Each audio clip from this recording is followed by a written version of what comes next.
Most VVI question प्यारे बच्चे, वायवीए और अवायवीय श्वसन में क्या अंतर, इसको याद करना, ये आपके बोर्ड परीक्षा में रहेगा ही रहेगा, ये याद रखना बुआ। अब ऑब्जेक्टिव क्वेश्चन देखिए प्यारे बच्चे, अब करेंगे क्लास को समाप्त। जो बच्चा अगर अच्छे से पढ़ लिया होगा उसका एक भी ऑब्जेक्टिव नहीं छूटेगा, जो हमने बताया उसी से आ जाएगा, ठीक है। पत्तियों में छोटे छोटे छिद्र उपस्थित होता है और उसी को क्या कहते हैं, उसी को रंध्र या स्टोमाटा कहते हैं प्यारे बच्चे। तो आप कहिएगा कि सर जी सजीव उसको कहते हैं जो एक जगह से दूसरे जगह चलता है, जो एक जगह से दूसरे जगह चलता है उसको सजीव कहते हैं, जो सांस लेता है उसको सजीव कहते हैं, जो प्रजनन करता है उसको सजीव कहते हैं। हम बोले अच्छा, एक जगह से दूसरे जगह चलता है उसको सजीव कहते हैं, तो हम कहेंगे पेड़ पौधा बताओ। पेड़ पौधा तो एक खेत में, हमारा खेत में पेड़ है, तो क्या दूसरा दिन में तोरा खेत में चल जाएगा हमारा पेड़।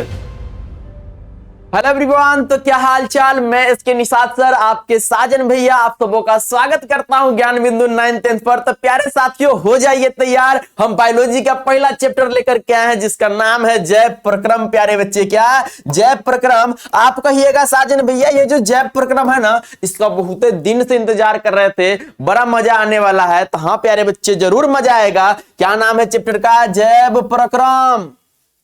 कहिएगा सर जी चैप्टर के नामे से बताइए ना कि इसके अंदर पढ़ने वाले क्या है। तो प्यारे बच्चे जैव मतलब होता है सजीव, जैव मतलब जिसमें होता है जान उसी को जैव कहते हैं। अजैव किसको कहते हैं, तो जिसमें जान नहीं होता है मतलब निर्जीव को कहते हैं। आप तो जानते हैं ना सजीव और निर्जीव किसको कहते हैं।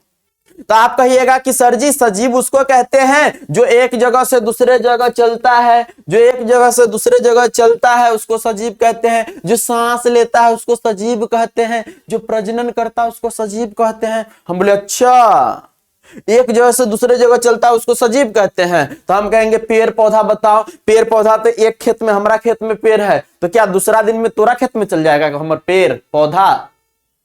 तो पेड़ पौधे में तो ये एक जगह से दूसरे जगह गति नहीं होता है, तो इस सजीव नहीं हुआ प्यारे बच्चे। लेकिन कैसे कह देते हैं कि कोई वस्तु सजीव है कि निर्जीव है, ठीक है। सपोज करो प्यारे बच्चे, आपने कहा कि जो सांस लेता है, सांस नहीं सांस, हाँ ये वाला। तो प्यारे बच्चे हम कह रहे हैं सपोज करो कि आपका एक बहुत वफादार कुत्ता है और वो कुत्ता का तबीयत खराब हो गया और वो लेटा हुआ है किसी कोने पर। तो आप देखते हैं एक दिन बाद देखते हैं कि अच्छा लेटा हुआ, कुछ खाने के लिए दे दिए। अब खाना पीना बंद कर दिया कुत्ता। अब क्या करते हैं, आपको डर लगने लगा कि अब इसका अंतिम समय है हमारे कुत्ता का। अब फिर दूसरा दिन जाकर के देखते हैं तो क्या देखते हैं, जिंदा है कि नहीं। तब देखते हैं आप क्या करते हैं, उसके पेट पर देखते हैं कि उसका पेट उब डूब मतलब क्या है कि फूल रहा है, पचक रहा है कि नहीं, मतलब वो आप देख करके बता दिए सांस ले रहा है। और सांस ले रहा है तो जिंदा है। अब 3 दिन बाद देखने गए, पता चला कि जो सांस ले रहा था उसका जो पेट ऐसे हो रहा था वो बंद हो गया, मतलब कुत्ता जो है ना मर गया प्यारे बच्चे, तो हो गया निर्जीव। जैसे प्यारे बच्चे कोरोना वायरस को देख लो, वायरस जितना भी है वो अगर किसी शरीर में नहीं जाएगा, किसी मान लो आप छींके, कोरोना वायरस था छींके, अब वो हवा में रह गया तो वो क्या है, निर्जीव है। जब तक किसी शरीर में नहीं जाएगा तब तक वो क्या है, निर्जीव है, उसमें जान नहीं है। और किसी के शरीर में फैल गया कोरोना वायरस तो क्या हो जाएगा प्यारे बच्चे, तो हो जाएगा सजीव।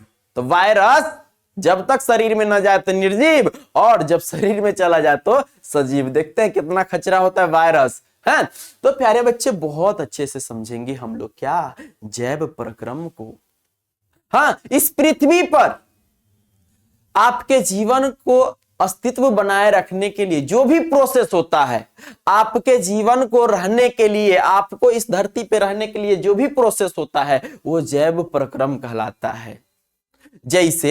जैसे पोषण, भैया जब तक पोषण नहीं होगा, जब तक आप कोई खाना नहीं खाइएगा तो क्या आप जिंदा रह सकते हैं, क्योंकि खाना खाने के बाद ही पोषक तत्व प्राप्त होता है, प्रोटीन, कार्बोहाइड्रेट ये सब प्राप्त होता है, तब ना आप जिंदा रहते हैं। अब जो खाना खा लिए उससे क्या होगा, आपके शरीर को एनर्जी मिलेगा, अब ढिसुम मतलब कोई भी काम को आराम से कर सकते हैं। तो क्या हो जाएगा, तो हो जाएगा प्यारे बच्चे श्वसन।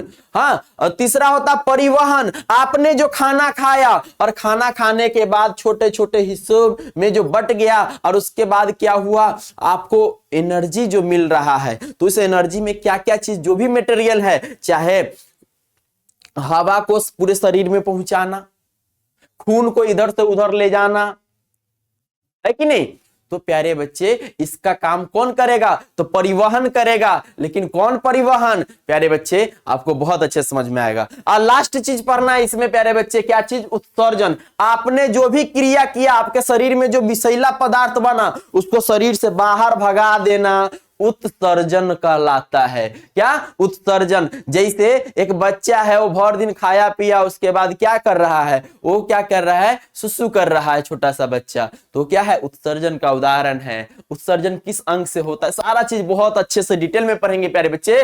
जब तक क्या करेंगे, इस वीडियो को शेयर कर दीजिए। तो आइए ना हो, वन शॉट में करते हैं खलास। देखते हैं अमीबा। भैया अमीबा का कोई रूपे नहीं, बड़ी बदमाश है ये, अपना रूप बदल, कहनो कुछ बना दोगे ना, कैसू कैसू बना दोगे। हाँ, और इसमें केंद्रक दे दोगे कहीं पे, ये अमीबा है। क्या है प्यारे बच्चे, अमीबा है। क्या है, अमीबा है। तो आइए ना बताते हैं, जल्दी जल्दी करेंगे ताकि आपका टाइम समाप्त न हो, मतलब बेकार न हो प्यारे बच्चे। तो आइए चलिए, जैव प्रक्रम क्या होता है। तो प्यारे बच्चे हमने समझा दिया कि जीवन को बनाए रखने के लिए प्रत्येक जीव के अंदर कुछ अनिवार्य जैविक क्रियाएं होती है। ये क्रियाएं जैसे कि भोजन प्राप्त करना, ऊर्जा उत्पन्न करना, अपशिष्ट को बाहर निकालना, मतलब उत्सर्जन, अपशिष्ट मतलब बेकार पदार्थ को, ठीक है, आदि सम्मिलित रूप से जैव प्रक्रम कहलाती है प्यारे बच्चे। ठीक है, इन प्रक्रियाओं के मदद से जीव अपने शरीर की कार्य प्रणालियों को संतुलित और सक्रिय बनाए रखता है। मान लो जैव प्रक्रम में क्या क्या चीज, पहला प्यारे बच्चे पोषण, दूसरा श्वसन, श्वसन मतलब सांस लेना नहीं, ऊर्जा प्राप्त करना, एनर्जी प्राप्त करना। जब खाना खा लिए तो उससे क्या होता है, आप एनर्जी प्राप्त कर लेते हैं, तो श्वसन है, ठीक ना। चलिए, तो पोषण, श्वसन और परिवहन और चौथा उत्सर्जन, ये चारों में से अगर कोई क्रिया नहीं हो रहा है, मतलब आपका जीवन खतरे में हो जाएगा प्यारे बच्चे, खतरा में हो जाएगा। मान लीजिए आप खा पी लिए, आपके शरीर में विषैला पदार्थ जो है, पेशाब है और क्या है, कमेंट करो, है वो शरीर के अंदर रह जाएगा, तो आदमी मरिए न जाएगा, हो है, मरिए नहीं जाएगा। मान लो खाने नहीं खाया और हम ही 10 दिन नहीं खाना खाएंगे तो क्या होगा, पता चलेगा राम नाम सत्य है, ऊपर चले जाएंगे। तो पोषण नहीं हुआ।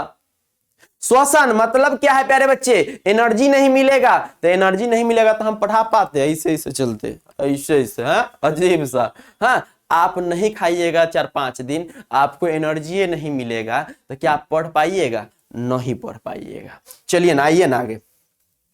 जैव प्रक्रम की परिभाषा अगर आपसे पूछे तो क्या कहेंगे कि जैव प्रक्रम वे आवश्यक जैविक क्रियाएं हैं, जीवों में होने वाली क्रियाएं हैं, जो जीव के जीवन को बनाए रखने के लिए जरूरी होती है। इसमें पोषण, श्वसन, परिवहन और उत्सर्जन शामिल है। और यहां से ऑब्जेक्टिव भी पूछता है क्या, कि जैव, इनमें से कौन जैव प्रक्रम है। तो भैया आप पोषण, श्वसन, परिवहन और उत्सर्जन याद रखिएगा, ठीक ना। चलिए, जैव प्रक्रम ये एनसीईआरटी का जो प्यारे बच्चे परिभाषा है, इसको भी याद रखिएगा, क्या, कि वे सारी क्रियाएं, वे सारी काम जिनके द्वारा जीवों का अनुरक्षण होता है, जिसके द्वारा जीवों का मेंटेनेंस होता है, उसे जैव प्रक्रम कहते हैं प्यारे बच्चे। क्या, वह जैव प्रक्रम कहलाती है। तो मेंटेनेंस बोले तो अनुरक्षण, मतलब वे सारी क्रियाएं जिसके द्वारा आपके मतलब शरीर का क्या हो जाए, हाँ, मेंटेनेंस हो जाए। मतलब देखते हैं जैसे आप साइकिल रखे हुए हैं, आप उसको मेंटेनेंस नहीं करवाइएगा तो पता चलेगा कि चैन ढीला हो गया है, साइकिल अच्छे से चल नहीं रहा है, हैंडल ऐसे से हिल रहा है। तो उसी तरह जैव प्रक्रम में भी वे सारी क्रियाएं जिनके द्वारा जीवों का अनुरक्षण होता है, मेंटेनेंस होता है, तो उसे जैव प्रक्रम कहते हैं। कोनो दिक्कत हो नहीं ना। चलिए ना, आइए नेक्स्ट देखिए, प्रमुख जैव प्रक्रम एवं उनके कार्य। जैसे पोषण, बोले तो इंग्लिश में न्यूट्रिशन बोलते हैं, शरीर को ऊर्जा और पोषक तत्व प्रदान करना। जब हम भोजन लेते हैं तो उससे हमें पोषक तत्व के रूप में क्या, कार्बोहाइड्रेट, प्रोटीन, वसा प्राप्त होता है। ठीक है, श्वसन क्या होता है, सांस लेने वाला नहीं, सांस लेना और छोड़ना उस समझिएगा नहीं। ठीक है, रेस्पिरेशन, श्वसन, भोजन को ऊर्जा में बदलना। भोजन तो कर लिए, अब उससे एनर्जी प्राप्त करेंगे तो श्वसन कहलाएगा, ये श्वसन कहलाएगा।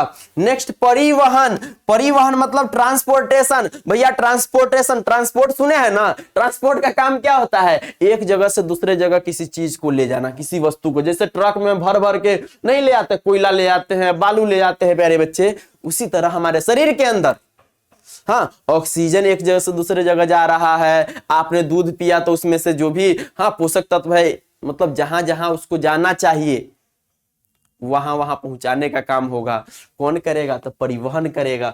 तो शरीर के विभिन्न हिस्सों में पोषक तत्वों और गैसों का ये प्रवाह करना, मतलब ले जाना, क्या कहलाता, परिवहन। और लास्ट क्या है, उत्सर्जन, एक्सक्रीशन, बोले तो अवांछित और विषैले अपशिष्ट पदार्थ, बेकार पदार्थ, हाँ इसको क्या कहते हैं, इसका निष्कासन जब करते हैं, उसको शरीर से बाहर कर देते हैं तो वो क्या कहलाता है, उत्सर्जन कहलाता है। अब बताइए पेशाब में कौन सा विषैला पदार्थ पाया जाता है, तो आप कहिएगा सर जी हाँ यूरिया पाया जाता है, जिसको शरीर से बाहर कर देते हैं, है कि नहीं। चलिए उत्सर्जन हो गया, एक एक करके पढ़ेंगे प्यारे बच्चे। लेकिन उससे पहले क्वेश्चन है क्या, कि कोई वस्तु सजीव है, इसका निर्धारण करने के लिए हम किस मापदंड का उपयोग करेंगे, कि कौनो वस्तु जो है ना वो सजीव है, कैसे कैसे बताइएगा। तो प्यारे बच्चे हम यह निर्धारित करते हैं कि कोई वस्तु सजीव है या नहीं, इसके लिए यह देखा जाता है कि वह चयापचय, मेटाबॉलिज्म करता है या नहीं, अर्थात उसमें जैव प्रक्रम जैसे कि पोषण, श्वसन, वृद्धि हाँ आदि होते हैं या नहीं। अगर इसमें से अगर कोई नहीं हो रहा है तो कहेंगे क्या प्यारे बच्चे, उसमें क्या है, मतलब जान नहीं है, मतलब वो सजीव नहीं है। पोषण होगा, पोषण कौन करेगा, जिसमें जान होगा प्यारे बच्चे। तो जो जैव प्रक्रम करेगा वह वस्तु क्या है, सजीव है, सजीव है प्यारे बच्चे। नेक्स्ट देखिए, किसी जीव द्वारा किन कच्ची सामग्रियों का उपयोग किया जाता है। कोई भी जीव है वो क्या क्या चीज यूज करता है, तो किसी जीव द्वारा भोजन, जल, खनिज लवण, ऑक्सीजन या और कोई गैस है नहीं, जैसी कच्ची सामग्रियों का उपयोग किया जाता है ताकि वह ऊर्जा प्राप्त कर सके और शरीर की आवश्यक क्रियाएं कर सके।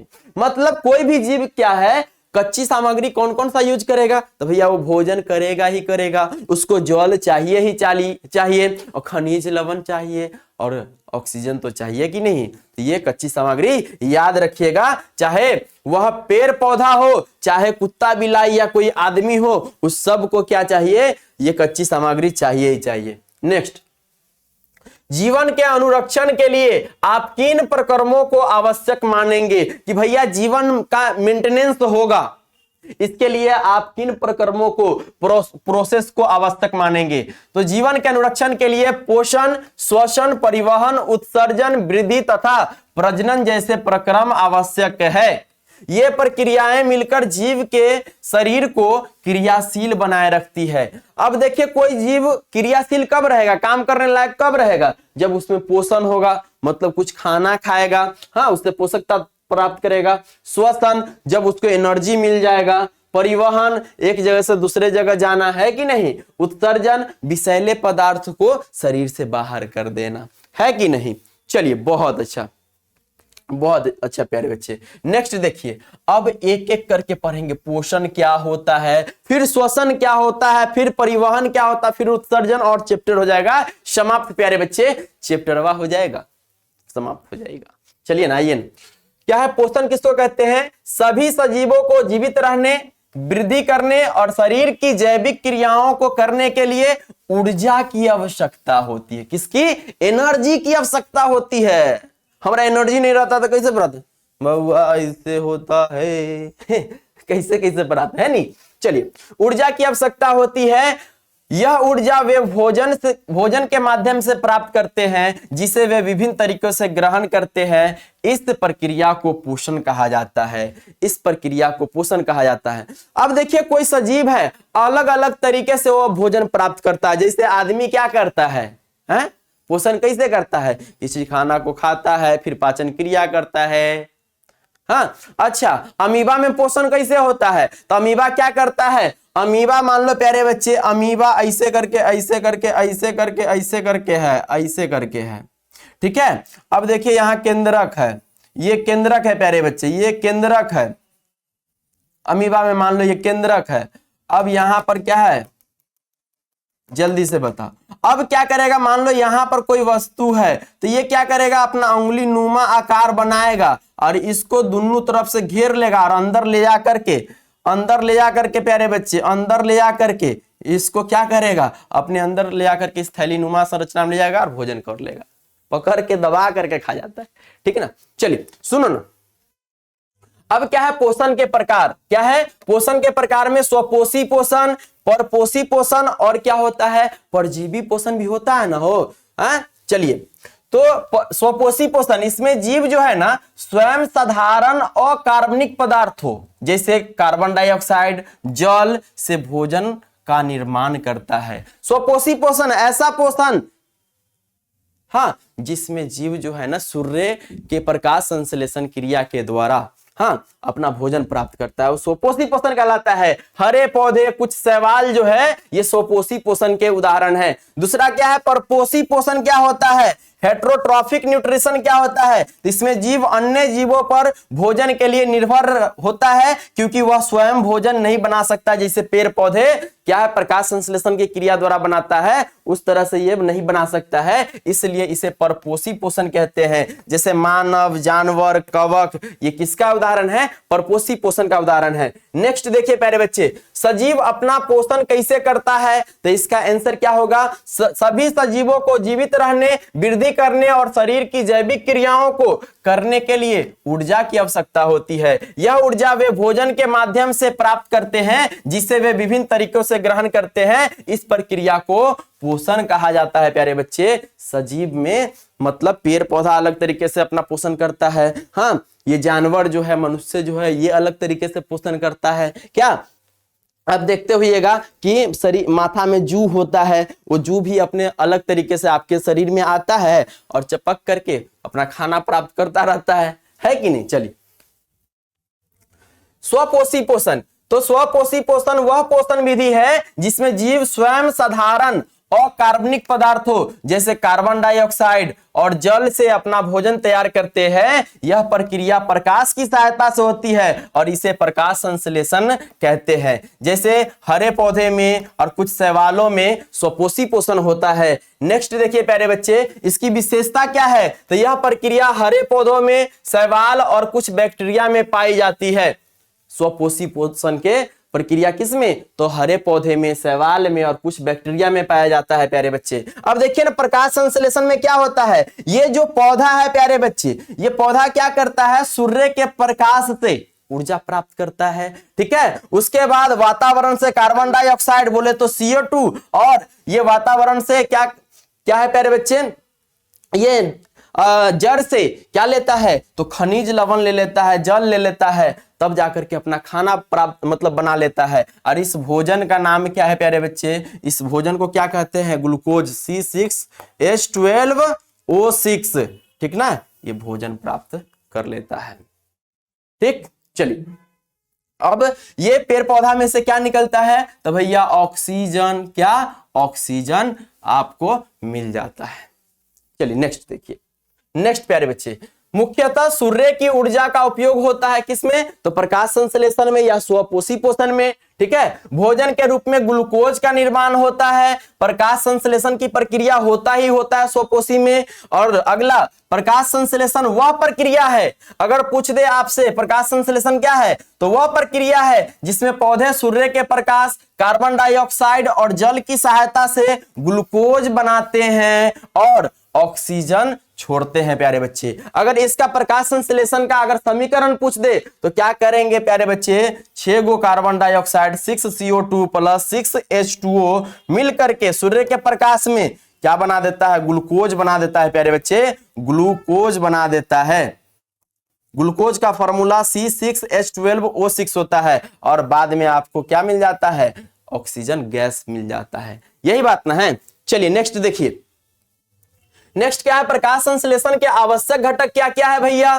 तो घटक सूर्य का प्रकाश, पहला क्या, सूर्य का प्रकाश। अब इसका काम क्या होता है, तो ऊर्जा देना।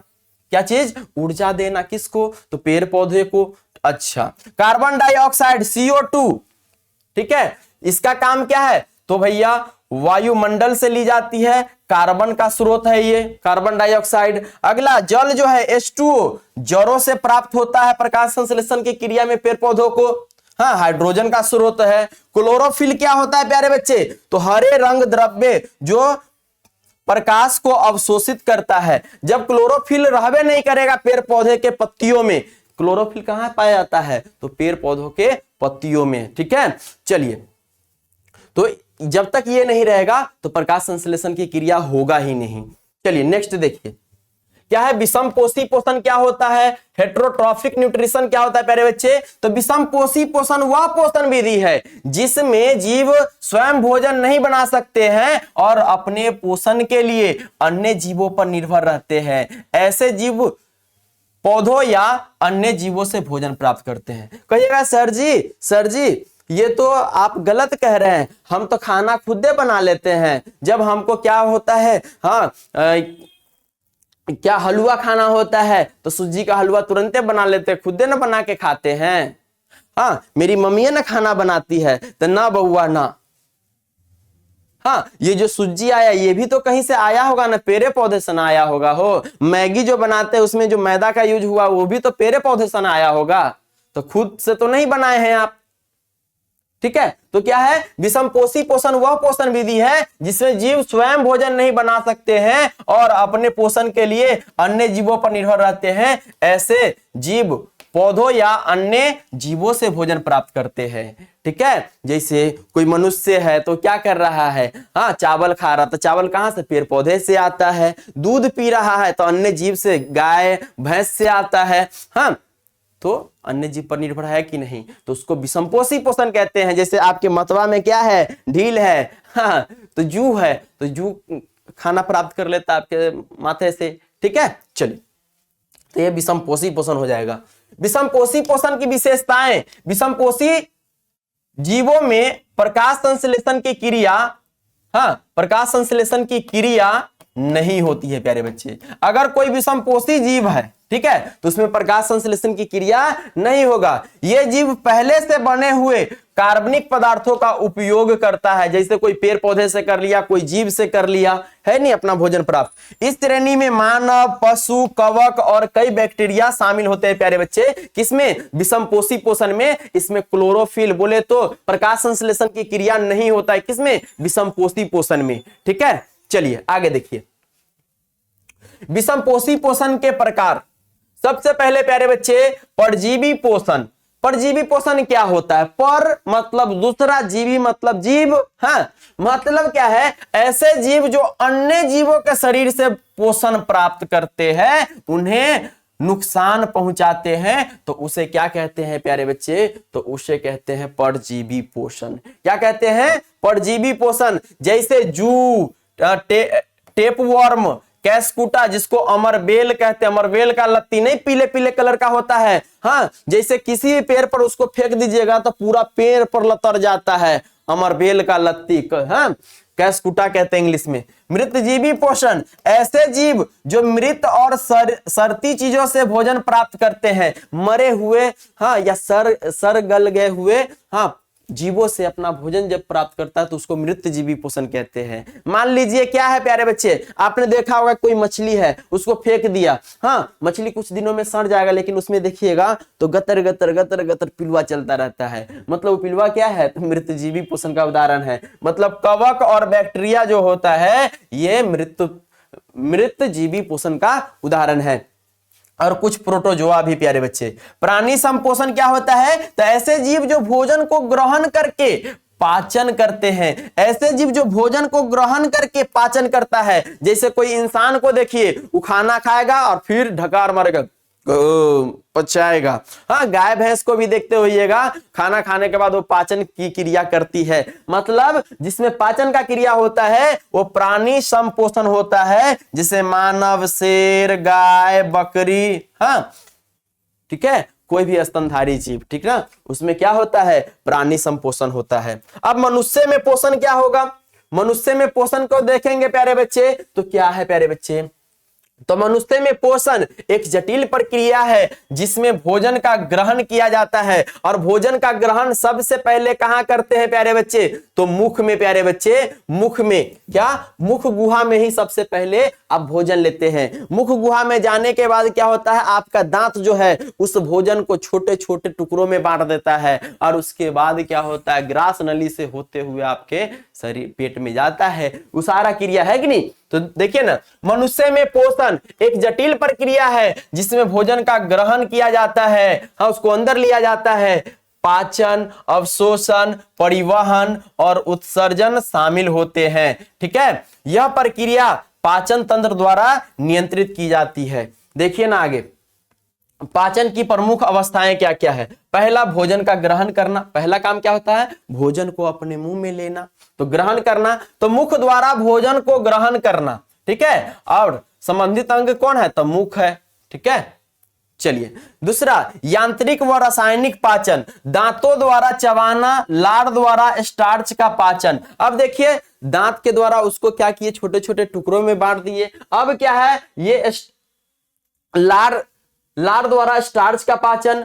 कहने का मतलब, अब आपके जिह्वा पर क्या होता है?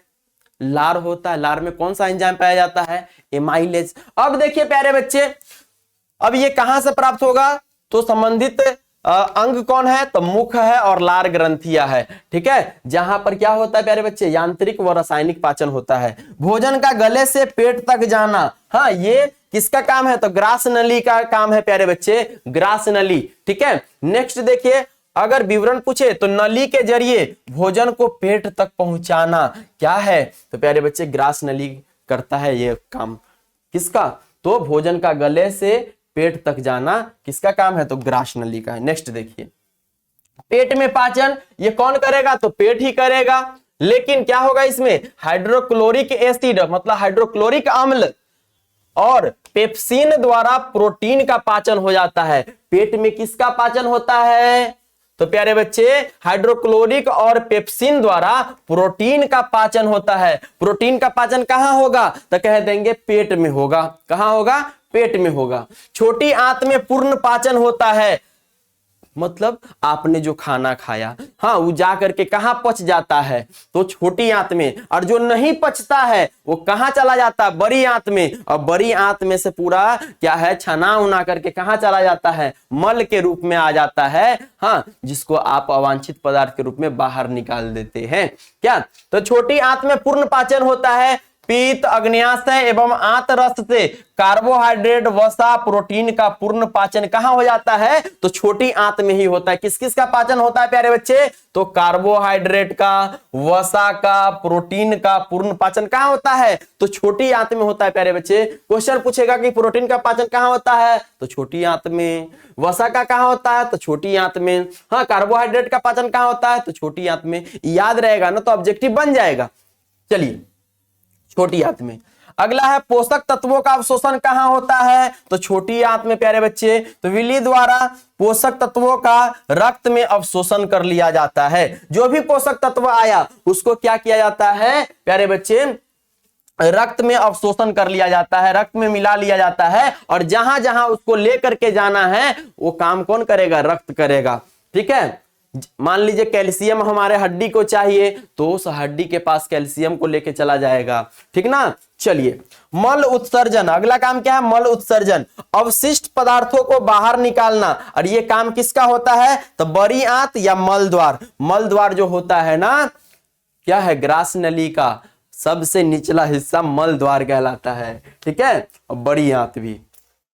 मानव पाचन तंत्र में एंजाइम और उनके कार्य क्या है। मानव अब पाचन तंत्र कर लिया, पाचन तंत्र की क्रिया कर लिया। अब देखिए उसमें एंजाइम का कार्य क्या है, तो मनुष्य के पाचन तंत्र में विभिन्न भागों में अलग अलग एंजाइम रस पाचन की प्रक्रिया को संपन्न करते हैं। प्रत्येक अंग में विशिष्ट एंजाइम कार्य करते हैं जो भोजन को छोटे छोटे अणुओं में तोड़ते हैं। अब पेट में पेट में खाना चल गया, अब उसमें एंजाइम अटैक करेगा और उससे छोटे छोटे हिस्सों में तोड़ देगा ताकि जल्दी से पच जाए। तो देखिए ना, पाचन अंग मुख, इसमें कौन कौन सा एंजाइम बोले या रस बोले, क्या होता है, तो लार में कौन सा एंजाइम, तो टायलिन। क्या प्यारे बच्चे, टायलिन एंजाइम होता है। ठीक है, इसका काम क्या है, पचने वाला पदार्थ क्या है, तो स्टार्च को माल्टोज में बदलता है कौन, तो प्यारे बच्चे टायलिन। कौन, टायलिन। नेक्स्ट देखिए, नेक्स्ट प्यारे बच्चे ग्रास नली। ग्रास नली में कोई पाचन एंजाइम नहीं होता है, डायरेक्ट खाना अंदर से पेट में चला जाता है। ठीक ना, चलिए, केवल भोजन को पेट तक पहुंचाना। ठीक है, अगला है अमाशय, हाइड्रोक्लोरिक अम्ल, पेप्सिन, रेनिन में। हाँ, बालकों में क्या है, रेनिन होता है। चलिए, तो HCl मतलब हाइड्रोक्लोरिक अम्ल जीवाणु नष्ट करता है और पेप्सिन को सक्रिय करता है। पेप्सिन प्रोटीन को पेप्टाइड्स में तोड़ता है और रेनिन दूध को जमाने में सहायक होता है। दूध को जमाने में सहायक होता है कौन, रेनिन। अगला देखिए ग्रहणी। पित्तरस एंजाइम नहीं है, पित्तरस क्या है, एंजाइम नहीं है प्यारे बच्चे। अग्न्यासी रस, पैनक्रिएटिक जूस। पित्त क्या है, तो वसा का इमल्सिफिकेशन करता है। ट्रिप्सिन प्रोटीन का पाचन करता है। एमाइलेज स्टार्च को माल्टोज में बदलता है। नेक्स्ट प्यारे बच्चे, नेक्स्ट देखिए ट्रिप्सिन, एमाइलेज, लिपेज। ये लिपेज क्या है, तो वसा को फैटी एसिड एवं ग्लिसरॉल में तोड़ देता है, ग्लिसरॉल में। ठीक है, चलिए छोटी याद, आपने सुना होगा ग्लिसरॉल क्या होता है, ग्लिसरॉल क्या होता है। हाँ, ऐसा साबुन जिसमें ग्लिसरॉल की मात्रा होता है, जिससे पियर्स उसको लगाते हैं तो क्या होता है, आपका शरीर जो होता है ना, वो मतलब ज्यादा रुखरा रुखरा सा नहीं रहता, ग्लिसरॉल का यूज उसमें होता है। चलिए छोटी आंत। छोटी आंत क्या प्यारे बच्चे, इसमें आंतरस, माल्टेज, सुक्रोज, हाँ लैक्टोज और पेप्टिडेज। मतलब प्यारे बच्चे माल्टोज क्या करता है, तो भैया ग्लूकोज में बदल देता। सुक्रोज का काम क्या है, ग्लूकोज प्लस फ्रुक्टोज करना। हाँ, लैक्टोज का काम क्या है, ग्लूकोज और गैलेक्टोज बनाना। और पेप्टाइड का काम क्या है, एमिनो अम्ल बनाना।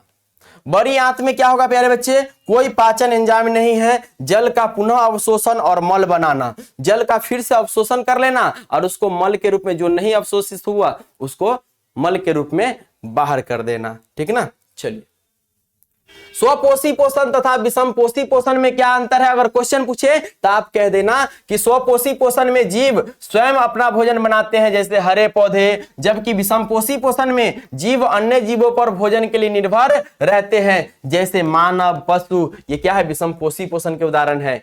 प्रकाश संश्लेषण के लिए आवश्यक कच्ची सामग्री पौधा कहां से प्राप्त करता है, तो आपको पता है प्यारे बच्चे, वायुमंडल से कार्बन डाइऑक्साइड, सूर्य के प्रकाश से, सूर्य का मतलब ऊर्जा। ठीक ना, पौधे को कार्बन डाइऑक्साइड वायुमंडल से, जल जड़ों के माध्यम से, मिट्टी से, और ठीक है खनिज लवण और सूर्य का प्रकाश वातावरण से प्राप्त होता है। हमारे अमाशय में अम्ल की भूमिका क्या है, तो अमाशय में हाइड्रोक्लोरिक अम्ल HCl भोजन को अम्लीय बनाता है और रोगाणुओं को नष्ट करता है, और पेप्सिन एंजाइम को सक्रिय करता है जिससे प्रोटीन का पाचन संभव होता है।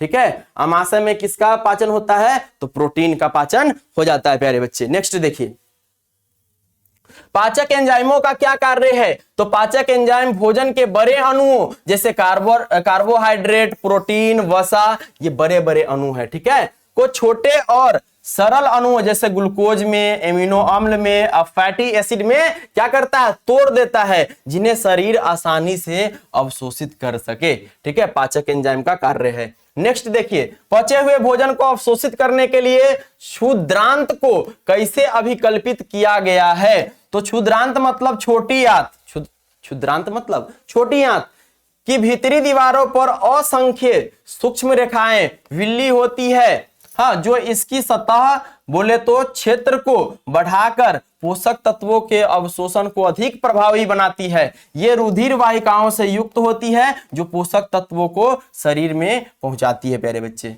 नेक्स्ट, अब देखिए श्वसन। अगला टॉपिक क्या है? श्वसन। अगला टॉपिक क्या है प्यारे बच्चे? श्वसन है। तो श्वसन क्या होता है? तो हमने कहा कि जो भोजन से जो पोषक तत्व प्राप्त किए अब आपके शरीर में जा चुका है और उससे जो एनर्जी प्राप्त करेगा वही क्या कहलाएगा? श्वसन कहलाएगा। तो श्वसन वह जैविक प्रक्रिया है जिसमें जीव भोजन बोले तो ग्लूकोज को ऑक्सीजन की उपस्थिति या अनुपस्थिति में तोड़कर ऊर्जा प्राप्त करते हैं। यह ऊर्जा जीवन की सभी क्रियाओं के लिए आवश्यक होती है। ठीक है, श्वसन में याद रखेंगे कि श्वसन माइटोकॉन्ड्रिया में होता है। श्वसन कहां होता है? माइटोकॉन्ड्रिया में होता है और एटीपी नामक ऊर्जा का अणु उत्पन्न करता है। आप लोग एटीपी का फुल फॉर्म हाँ नीचे कमेंट करेंगे। ठीक है, चलिए। गैसीय विनिमय मतलब गैसों का आदान प्रदान, एक्सचेंज करना। ठीक है, में ऑक्सीजन का अंदर और कार्बन डाइऑक्साइड बाहर जाती है। श्वसन क्रिया में क्या होता है? गैसों का एक्सचेंज होता है और इसमें क्या होता है? ऑक्सीजन अंदर और कार्बन डाइऑक्साइड बाहर कर दिया जाता है। किसमें? श्वसन की क्रिया में। नेक्स्ट देखिए, श्वसन के प्रकार प्यारे बच्चे। श्वसन के प्रकार एक होता है क्या? वायवीय श्वसन। वायवीय श्वसन क्या? वायवीय श्वसन। और दूसरा क्या होता है? एनारोबिक बोले तो अवायवीय श्वसन।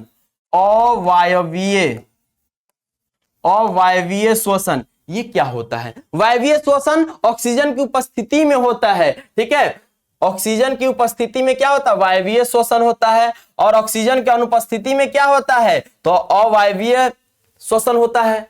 अब देखिए उत्पाद क्या बनता है। तो वायवीय श्वसन में CO2 कार्बन डाइऑक्साइड, जल और ऊर्जा एटीपी के रूप में बनता है। हाँ, उदाहरण जैसे मानव में, पशु में, पौधे में कौन सा श्वसन होता है? तो वायवीय श्वसन होता है प्यारे बच्चे, वायवीय श्वसन। और कह देंगे अब देखिए अवायवीय श्वसन किसमें होगा?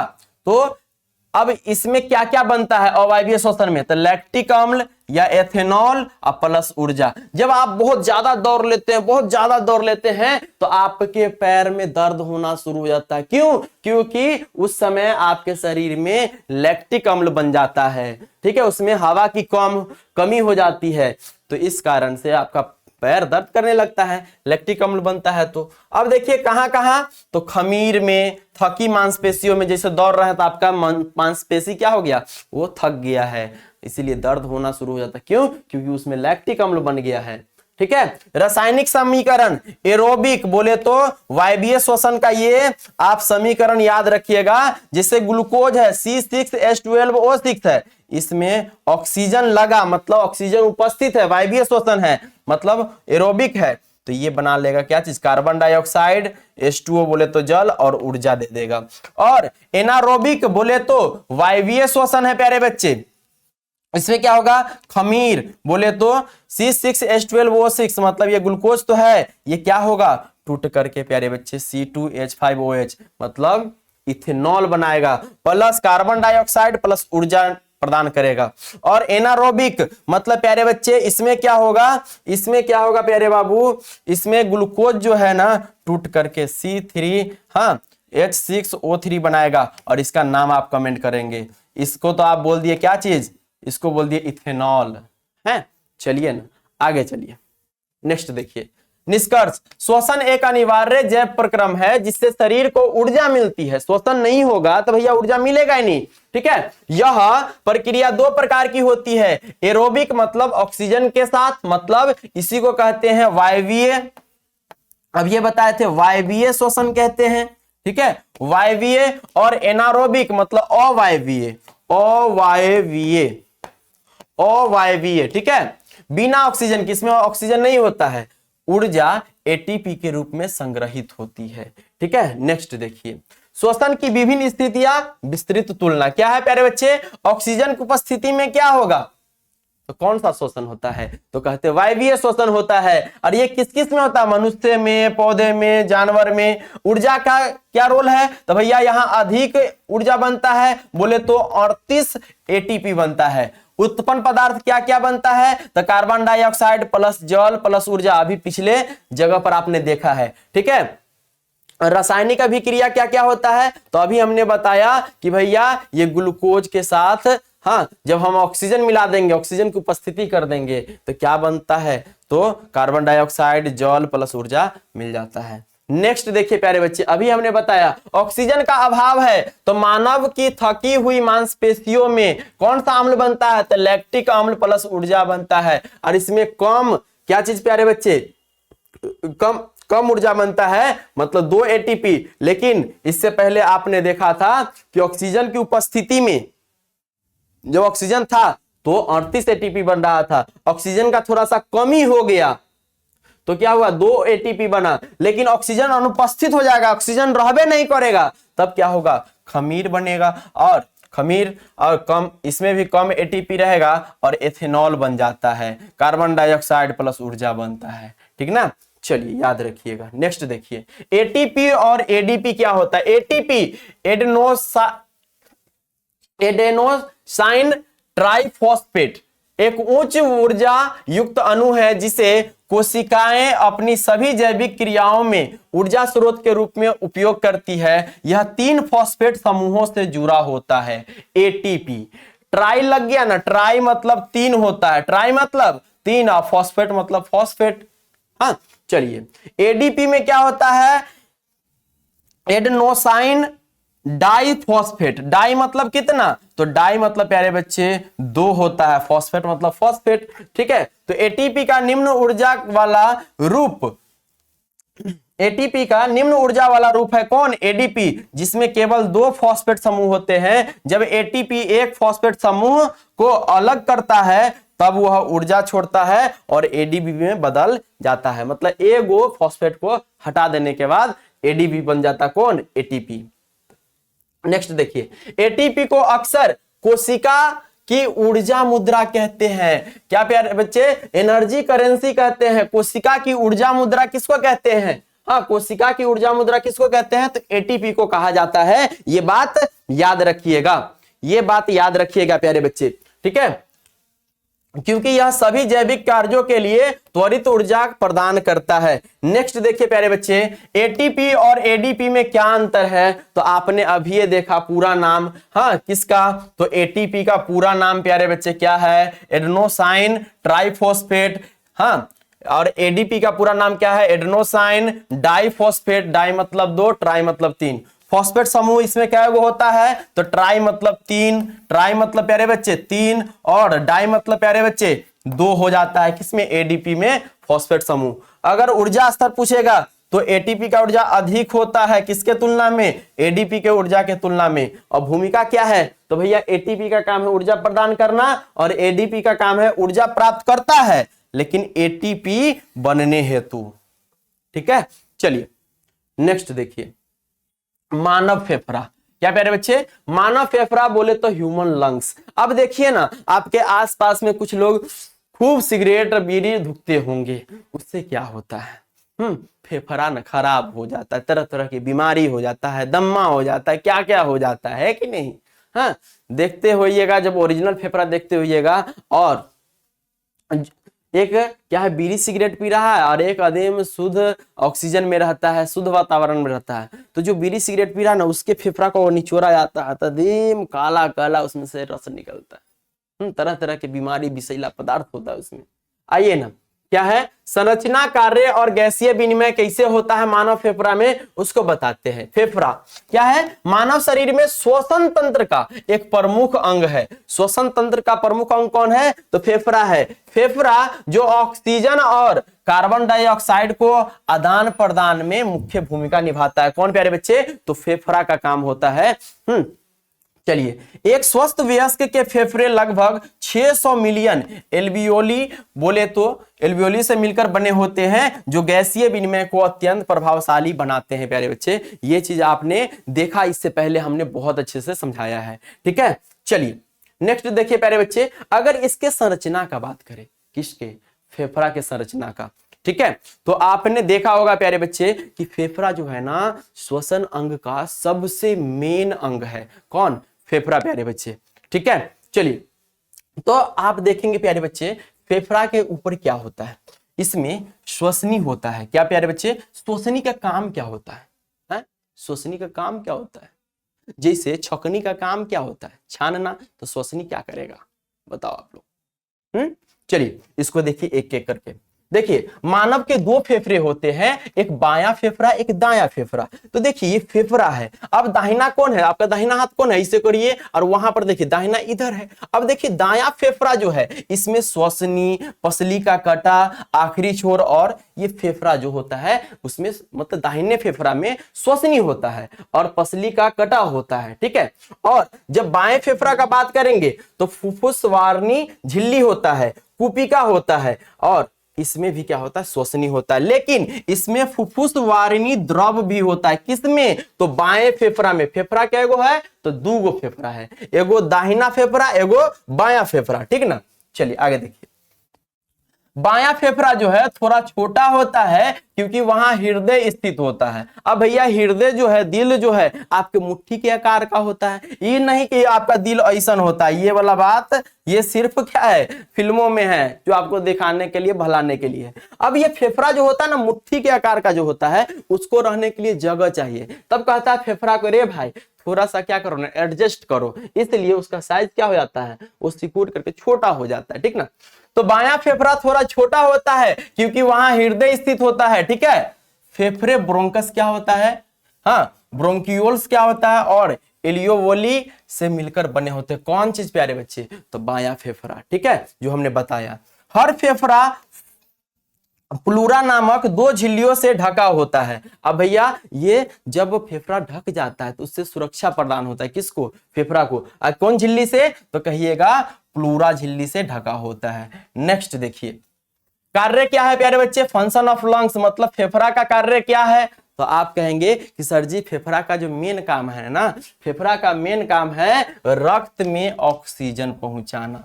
रक्त में प्यारे बच्चे ऑक्सीजन पहुंचाना, ठीक है। अगला क्या है? कार्बन डाइऑक्साइड को बाहर निकालना और ऑक्सीजन को क्या प्यारे बच्चे? रक्त के अलग अलग, हाँ, रक्त को शरीर के अलग अलग भागों में क्या प्यारे बच्चे? ऑक्सीजन पहुंचाना और कार्बन डाइऑक्साइड को धक्का मार करके बाहर कर देना। रक्त में पीएच संतुलन बनाए रखना। जो पीएच मान होता है रक्त का कितना होता है? आप लोग बताओगे, कहोगे सर जी 7.4 होता है, हैं? चलो, तो रक्त का पीएच मान को संतुलन रखने के लिए, ताकि शरीर अच्छे से काम कर सके, हाँ, वो काम कौन करता है? तो फेफड़ा करता है। बोलने के लिए आवश्यक वायु प्रवाह को नियंत्रित करना भी किसका काम है? तो फेफड़े का काम है प्यारे बच्चे। और गैसीय विनिमय, बोले तो गैसियस एक्सचेंज करना भी किसका काम है? तो फेफड़ा, मतलब carbon dioxide oxygen, carbon dioxide oxygen, मतलब इसका गैसीय विनिमय करना किसका काम है? फेफड़ा का। गैसीय विनिमय फेफड़ों की एल्वियोली और रक्त कोशिकाओं के बीच होता है। यह एक विसरण प्रक्रिया है। फेफड़ा में जो गैसीय विनिमय होता है, ये किसका ये प्रक्रिया है? तो विसरण का प्रक्रिया है। नेक्स्ट देखिए प्यारे बच्चे, एल्वियोली क्या होता है प्यारे बच्चे? ऑक्सीजन एल्वियोली से रक्त में विसरित होती है। ऑक्सीजन जो है ना एल्वियोली से रक्त में विसरित होती है। अगर रक्त में, हाँ, ऑक्सीजन को अगर रक्त में जाना है तो किसका मदद लेना पड़ेगा? तो एल्वियोली का, ठीक है। रक्त क्या है? कार्बन डाइऑक्साइड रक्त से एल्वियोली में विसरित होती है। क्या कार्बन डाइऑक्साइड अगर कहेगा तो रक्त से किसमें विसरित हो जाता है? एल्वियोली में। लेकिन ऑक्सीजन का बात करेगा तो एल्वियोली से रक्त में। ऑक्सीजन एल्वियोली से रक्त में और कार्बन डाइऑक्साइड रक्त से एल्वियोली में, उल्टा हो जाता है, ठीक है। चलिए नेक्स्ट देखिए, क्या है? मानव फेफड़े जीवन के लिए अनिवार्य है क्योंकि ये ऑक्सीजन प्रदान करते हैं। फेफड़ा नहीं रहेगा तो आप ऑक्सीजन कैसे लीजिएगा? ऑक्सीजन ना लीजिएगा तो मर जाइएगा, ठीक है। और अपशिष्ट गैस जैसे कार्बन डाइऑक्साइड बेकार चीज है को बाहर निकालते हैं। एल्वियोली की संरचना गैसीय विनिमय को अधिक प्रभावशाली बनाती है। आप याद रखेंगे पॉइंट क्या, कि यदि कुपिकाओं, हाँ, एल्वियोली की सतह को पूरी तरह फैला दिया जाए तो यह लगभग 80 वर्ग मीटर क्षेत्र को ढक सकती है, जो कि एक टेनिस कोर्ट जहां टेनिस खेला जाता है उसके बराबर होता है, ठीक है। चलिए नेक्स्ट देखिए, महत्वपूर्ण प्रश्न उत्तर प्यारे बच्चे। श्वसन के लिए ऑक्सीजन प्राप्त करने की दिशा में एक जलीय जीव की अपेक्षा स्थलीय जीव किस प्रकार लाभप्रद है प्यारे बच्चे? किस प्रकार लाभप्रद है? चलिए तो आप कैसे याद रखिएगा, देखिए अब स्थलीय जीव और दूसरा क्या है प्यारे बच्चे, जलीय जीव। स्थल पर रहने वाला जीव और जल में रहने वाला जीव के बीच में क्या क्या अंतर है? तो स्थलीय जीवों को वायुमंडल से ऑक्सीजन प्राप्त होती है, बिल्कुल, जो जल की तुलना में कहीं अधिक सघन और सुलभ होती है। ऑक्सीजन अधिक आसानी से मिल जाता है, कहां? स्थल पर, लेकिन पानी में ऑक्सीजन की कमी होती है, ऑक्सीजन की कमी होती है। जल में घुली ऑक्सीजन की मात्रा बहुत कम होती है, इसलिए जलीय जीवों को अधिक प्रयास करना पड़ता है। इसके विपरीत स्थलीय जीव फेफड़ों जैसी उच्च दक्षता वाली प्राणियों से ऑक्सीजन ग्रहण कर पाते हैं, जिससे उनका ऊर्जा उत्पादन तेज और प्रभावशाली होता है। अब देखिए, जल में रहने वाले जीव जो है, जैसे मछली, ये गिल्स या गलफारा द्वारा सांस लेता है, और जो स्तनधारी है, जो जैसे मानव या कोई जानवर है, वो फेफड़ा से सांस लेता है। और बताइए, कीट मकोड़े किससे लेते हैं? बताएंगे? चलिए, ग्लूकोज के ऑक्सीकरण से भिन्न जीवों में ऊर्जा प्राप्त करने के विभिन्न पथ क्या है? ग्लूकोज के ऑक्सीकरण से भिन्न मतलब अलग जीवों में ऊर्जा प्राप्त करने की विधि क्या क्या है, रास्ता क्या है? तो जीवों में ग्लूकोज के ऑक्सीकरण के 3 प्रमुख पथ है, रास्ता है। एरोबिक श्वसन, बोले तो वायवीय श्वसन ऑक्सीजन की उपस्थिति में होता है, जैसे मनुष्य और पौधों में एरोबिक श्वसन मतलब वायवीय श्वसन होता है। एनारोबिक श्वसन बोले तो अवायवीय श्वसन खमीर में ऑक्सीजन की अनुपस्थिति में होता है, जिससे एथेनॉल व CO2 बनते हैं। लैक्टिक अम्ल किण्वन थकी हुई मांसपेशियों में होता है, जिससे लैक्टिक अम्ल बनता है प्यारे बच्चे। नेक्स्ट देखिए, मनुष्य में ऑक्सीजन तथा कार्बन डाइऑक्साइड का परिवहन कैसे होता है? तो मनुष्य में ऑक्सीजन और कार्बन डाइऑक्साइड CO2 का परिवहन मतलब एक जगह से दूसरे जगह जाने की क्रिया कैसे होता है? तो मानव में हीमोग्लोबिन, ये बेचारा जो है बहुत मेहनती है। हीमोग्लोबिन ऑक्सीजन को फेफड़ों से शरीर के सभी ऊतकों तक ले जाता है। ऑक्सीजन जो है ना, फेफड़ा से क्या करेगा? शरीर के सभी ऊतकों तक ले जाएगा। कौन? हीमोग्लोबिन। दूसरी ओर कार्बन डाइऑक्साइड का परिवहन 3 तरीकों से होता है, ठीक है। 70% कार्बन डाइऑक्साइड कार्बोनेट आयन के रूप में, 20% हीमोग्लोबिन से जुड़कर और 10% घुले हुए रूप में हो जाता है। नेक्स्ट देखिए, मानव में वहन ट्रांसपोर्टेशन इन ह्यूमन। अब हमने देख लिया क्या चीज? पोषण, दूसरा श्वसन। अब देख रहे हैं प्यारे बच्चे क्या चीज? वहन देख रहे हैं। क्या देख रहे हैं? वहन। तो मानव शरीर में विभिन्न पदार्थों जैसे ऑक्सीजन, पोषक तत्व, हार्मोन, उत्सर्जी पदार्थ आदि को एक स्थान से दूसरे स्थान तक पहुंचाने की प्रक्रिया को ट्रांसपोर्टेशन या वहन कहा जाता है। यह प्रक्रिया रक्त, हृदय, रक्त वाहिकाओं की सहायता से होती है। मानव में वहन किसके सहायता से होता है? रक्त, हृदय और रक्त वाहिकाओं की सहायता से होता है, ठीक है। चलिए, मानव हृदय प्रतिदिन लगभग 7000 लीटर रक्त को पंप करता है। पंप करने का काम कौन करता है? तो प्यारे बच्चे, तो मानव हृदय पंप करने वाला मशीन है। नेक्स्ट देखिए, रक्त परिसंचरण तंत्र। अब हुआ रक्त परिसंचरण तंत्र, आप देख रहे होंगे। अब देखिए, आपका जो हृदय जो है ना, मानव हृदय जो है ना, 4 भागों में बटा होता है। कितने भागों में? 4 भागों में। ये कौन कौन सा भाग है प्यारे बच्चे? नीलय और अलिंद। बायां नीलय, दायां नीलय, बायां अलिंद, दायां अलिंद। ये इसका काम क्या होता है प्यारे बच्चे? यहां देखिए, हृदय सबसे पहले एक मांसपेशीय अंग जो रक्त को पंप करता है। रक्त को पंप करने का काम, रक्त को पंप करने का काम कौन करता है? हृदय, मतलब आपका दिल। क्या प्यारे बच्चे? ओरिजिनल दिल ऐसा होता है। ये वाला तो डुप्लीकेट है, ये वाला तो डुप्लीकेट है प्यारे बच्चे। देखिए ना, रक्त वाहिकाएं 3 प्रकार की होती है, धमनियां, शिराएं और केशिकाएं। रक्त को एक जगह से दूसरे जगह ले जाने का काम करती है। और कौन शुद्ध रक्त को ले जाता, कौन अशुद्ध रक्त का? यहां से ऑब्जेक्टिव क्वेश्चन पूछता है प्यारे बच्चे। तो आइए ना, रक्त क्या है? तो वह तरल संयोजी ऊतक है जो वहन करता है, जो ट्रांसपोर्टेशन का काम करता है, जो एक जगह से दूसरे जगह ऑक्सीजन को ले जाने का या पोषक तत्वों को ले जाने का काम करता है। कौन? रक्त। रक्त के घटक एवं उनके कार्य क्या है? तो रक्त के घटक सबसे पहले आरबीसी, रेड ब्लड क्या सेल। तो क्या है प्यारे बच्चे, लाल रक्त कणिका ऑक्सीजन वहन करता है। हीमोग्लोबिन के द्वारा ऑक्सीजन का ट्रांसपोर्टेशन, ऑक्सीजन को इधर से उधर ले जाने का काम कौन करता है, आरबीसी। ठीक है, चलिए लाल रक्त कणिका। और डब्ल्यूबीसी क्या करता है, श्वेत रक्त कणिका क्या करता है, तो ये रोग प्रतिरोधक है, रोगों से लड़ने का पावर देता है कौन, श्वेत रक्त कणिका।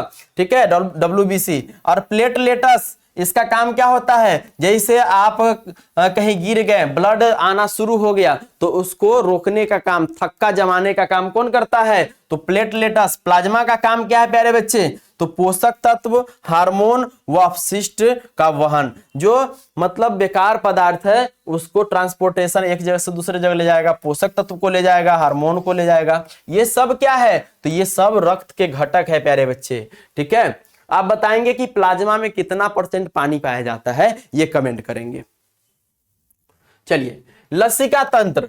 हाँ, लसिका तंत्र, लसिका एक रंगहीन तरल है, इसमें कोई रंग नहीं होता है, जिसमें श्वेत रक्त कणिकाएं होती है। यह उत्तकों से अतिरिक्त द्रव को वापस रक्त में लाता है। क्या, यह उत्तकों से अतिरिक्त द्रव को, मतलब उत्तक में जो ज्यादा पानी है, ज्यादा द्रव है, हाँ, उसको क्या कहता है, वापस रक्त में लेके आ जाता है और रोग प्रतिरोध में सहायक होता है कौन, लसिका तंत्र।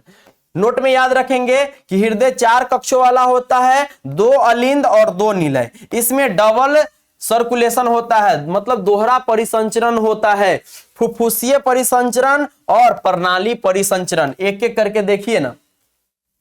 हृदय की संरचना और कार्य क्या है, ये लिखने के लिए आपके बोर्ड एग्जाम में आता है प्यारे बच्चे। क्या है, तो हृदय मानव शरीर का एक मांसपेशीय अंग है, जो रक्त, इसमें हड्डी उड्डी नहीं होता। नहीं कहते दिल टूट गया है, हाँ, टूटता फूटता नहीं है, ये तो मांसपेशी वाला, मांस वाला हिस्सा होता है कौन, हृदय।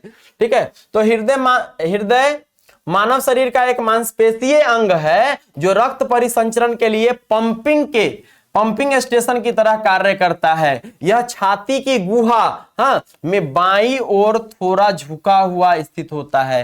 हाँ, छाती की गुहा में बाईं ओर थोड़ा झुका हुआ होता है कौन, तो हृदय प्यारे बच्चे, आपकी छाती में। ठीक ना, और लगभग बंद मुट्ठी के आकार का होता है, बंद मुट्ठी के आकार का ये हृदय का आकार होता है। ठीक है, तथ्य क्या याद रखेंगे, एक सामान्य वयस्क हृदय जो होता है, ठीक है, प्रति मिनट 70 से 75 बार धड़कता है। हाँ, डब डब का आवाज है नहीं, धक धक। और प्रतिदिन लगभग 1 लाख बार संकुचित होता है, संकुचित।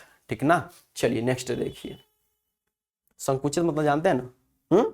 चलिए, हृदय की संरचना क्या है, अगर आपसे पूछे तो हृदय 4 कक्षों वाला होता है, दायां अलिंद, बायां अलिंद, दायां निलय और बायां निलय प्यारे बच्चे।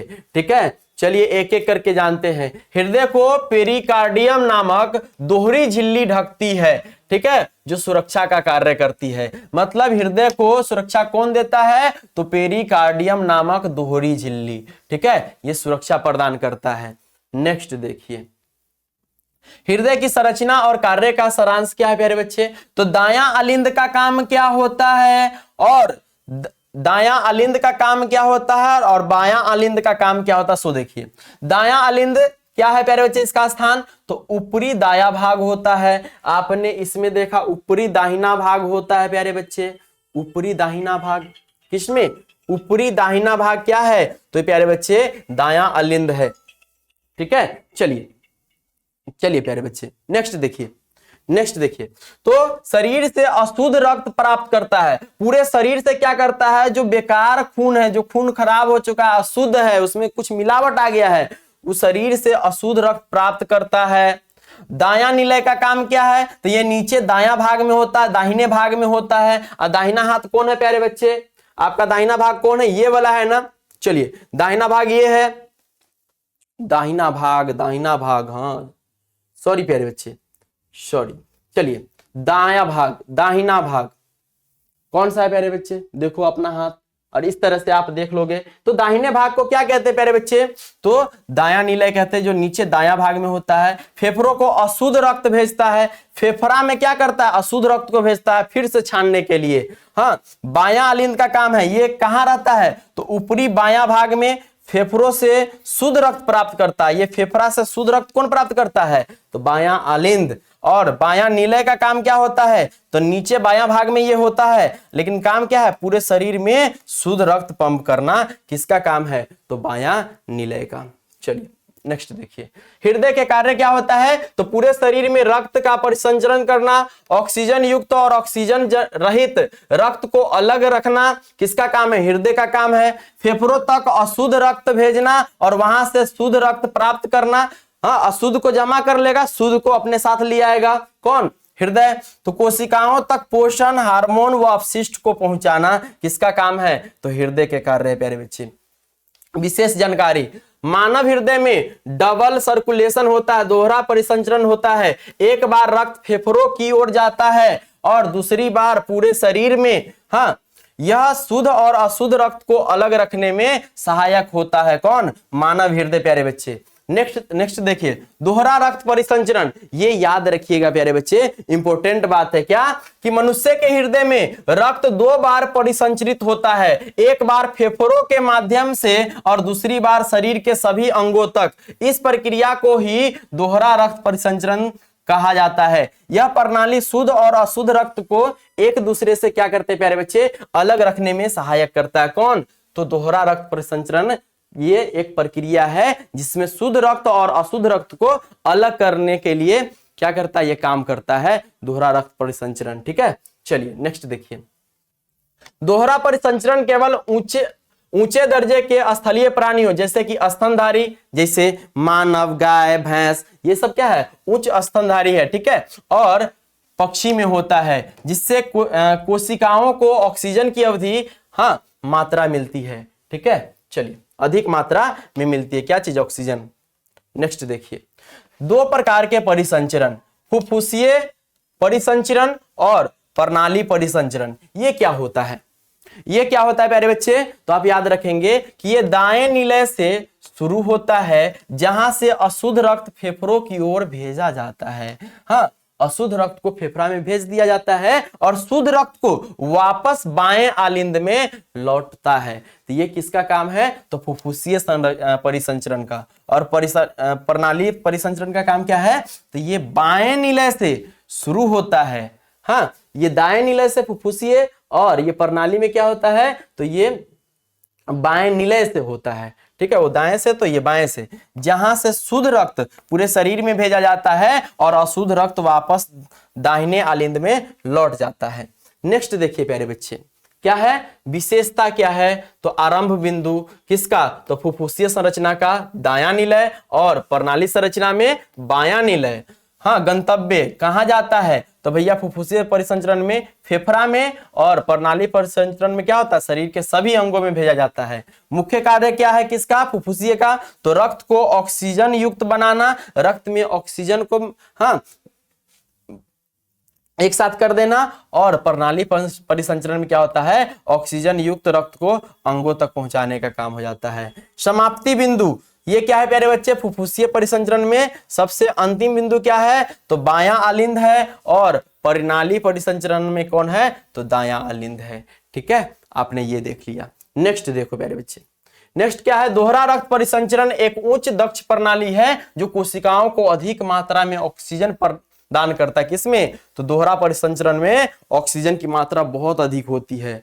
हाँ, करके शरीर की ऊर्जा आवश्यकताओं को पूरा करने में सहायक होती है। अगला है ब्लड प्रेशर। रक्त दाब क्या होता है प्यारे बच्चे? रक्त दाब, तो रक्त दाब वह दाब है जो हृदय द्वारा पंप किए गए रक्त के कारण, हृदय के द्वारा पंप किए गए रक्त के कारण धमनियों की दीवारों पर पड़ता है। ये धमनी और शिरा क्या होता है उसको बताएंगे। ठीक है, यह परिसंचरण तंत्र की एक महत्वपूर्ण विशेषता है जो शरीर में रक्त के प्रवाह को बनाए रखने का काम करता है। प्यारे बच्चे, कौन? शरीर में रक्त के प्रवाह को बनाए रखने का काम कौन करता है? तो ब्लड प्रेशर। जिसका ब्लड प्रेशर कम हो जाता है, जिसका ब्लड प्रेशर ज्यादा हो जाता है, वो भी खतरनाक होता है। कम हो गया फिर भी दिक्कत, ज्यादा हो गया ब्लड प्रेशर फिर भी दिक्कत। ठीक ना, कितना होना चाहिए वो भी जानना जरूरी है। रक्त दाब के 2 प्रमुख प्रकार है, सिस्टोलिक दाब और डायस्टोलिक दाब। ठीक है, तो सिस्टोलिक दाब क्या होता है? यह वह अधिकतम दाब होता है जब हृदय संकुचित होकर रक्त को धमनियों में पंप करता है। और डायस्टोलिक दाब क्या होता है? तो यह वह न्यूनतम दाब होता है प्यारे बच्चे जिसमें हृदय विश्राम की स्थिति में होता है, मतलब इसमें कोई ये पंपिंग वाला काम नहीं होता है। ठीक है, चलिए रक्तदाब की माप और सामान्य मान क्या होता है? तो रक्तदाब को स्फिग्मोमैनोमीटर, रक्तदाब को ब्लड प्रेशर को स्फिग्मोमैनोमीटर की सहायता से मापा जाता है और इसका मान millimetre of mercury mmHg, millimetre of mercury mmHg में होता है। तो कितना होता है प्यारे बच्चे? 120/80, 120/80 हाँ mmHg होता है, या प्यारे बच्चे आप बताएंगे 80/100 हाँ 20 होता है। जल्दी बताओ।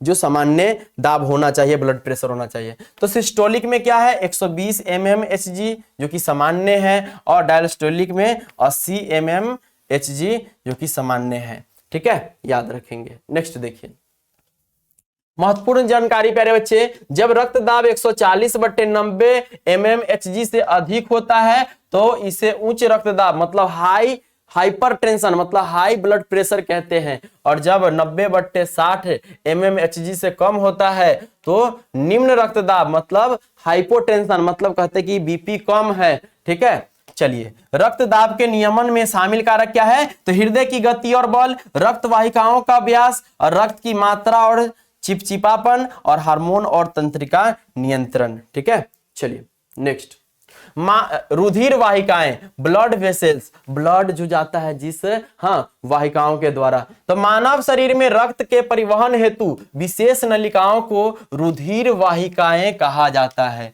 अब देखिए रक्त है, इसको एक जगह से दूसरी जगह पहुंचाना है तो छोटे छोटे वाहिकाओं से जाएगा। हाँ, तो इसी को रुधिर वाहिका कहते हैं। अब देखते हैं कितना लालपन आपको दिखाई दे रहा है, सब रुधिर वाहिकाओं को दिखाया जा रहा है। ये वाहिकाएं हृदय से अंगों तक, हृदय से अंगों तक और अंगों से हृदय तक रक्त को ले जाने का कार्य करती है। इनका कार्य रक्त परिसंचरण को नियंत्रित करना और बनाए रखना होता है। तो रक्त परिसंचरण को नियंत्रित कंट्रोल कौन करता है? तो रक्त वाहिकाएं करता है। रुधिर वाहिकाएं का काम होता है रक्त परिसंचरण तंत्र को कंट्रोल करके रखना प्यारे बच्चे, कंट्रोल करके रखना। नेक्स्ट देखिए क्या है? रुधिर वाहिकाओं के प्रकार, धमनियां, शिराएं और केशिकाएं। देखिए धमनियां क्या होता है प्यारे बच्चे? ये वाहिकाएं रक्त को हृदय से बाहर शरीर के विभिन्न भागों तक ले जाती है। रक्त को हृदय से निकाल करके शरीर के विभिन्न भागों तक पहुंचा देगा।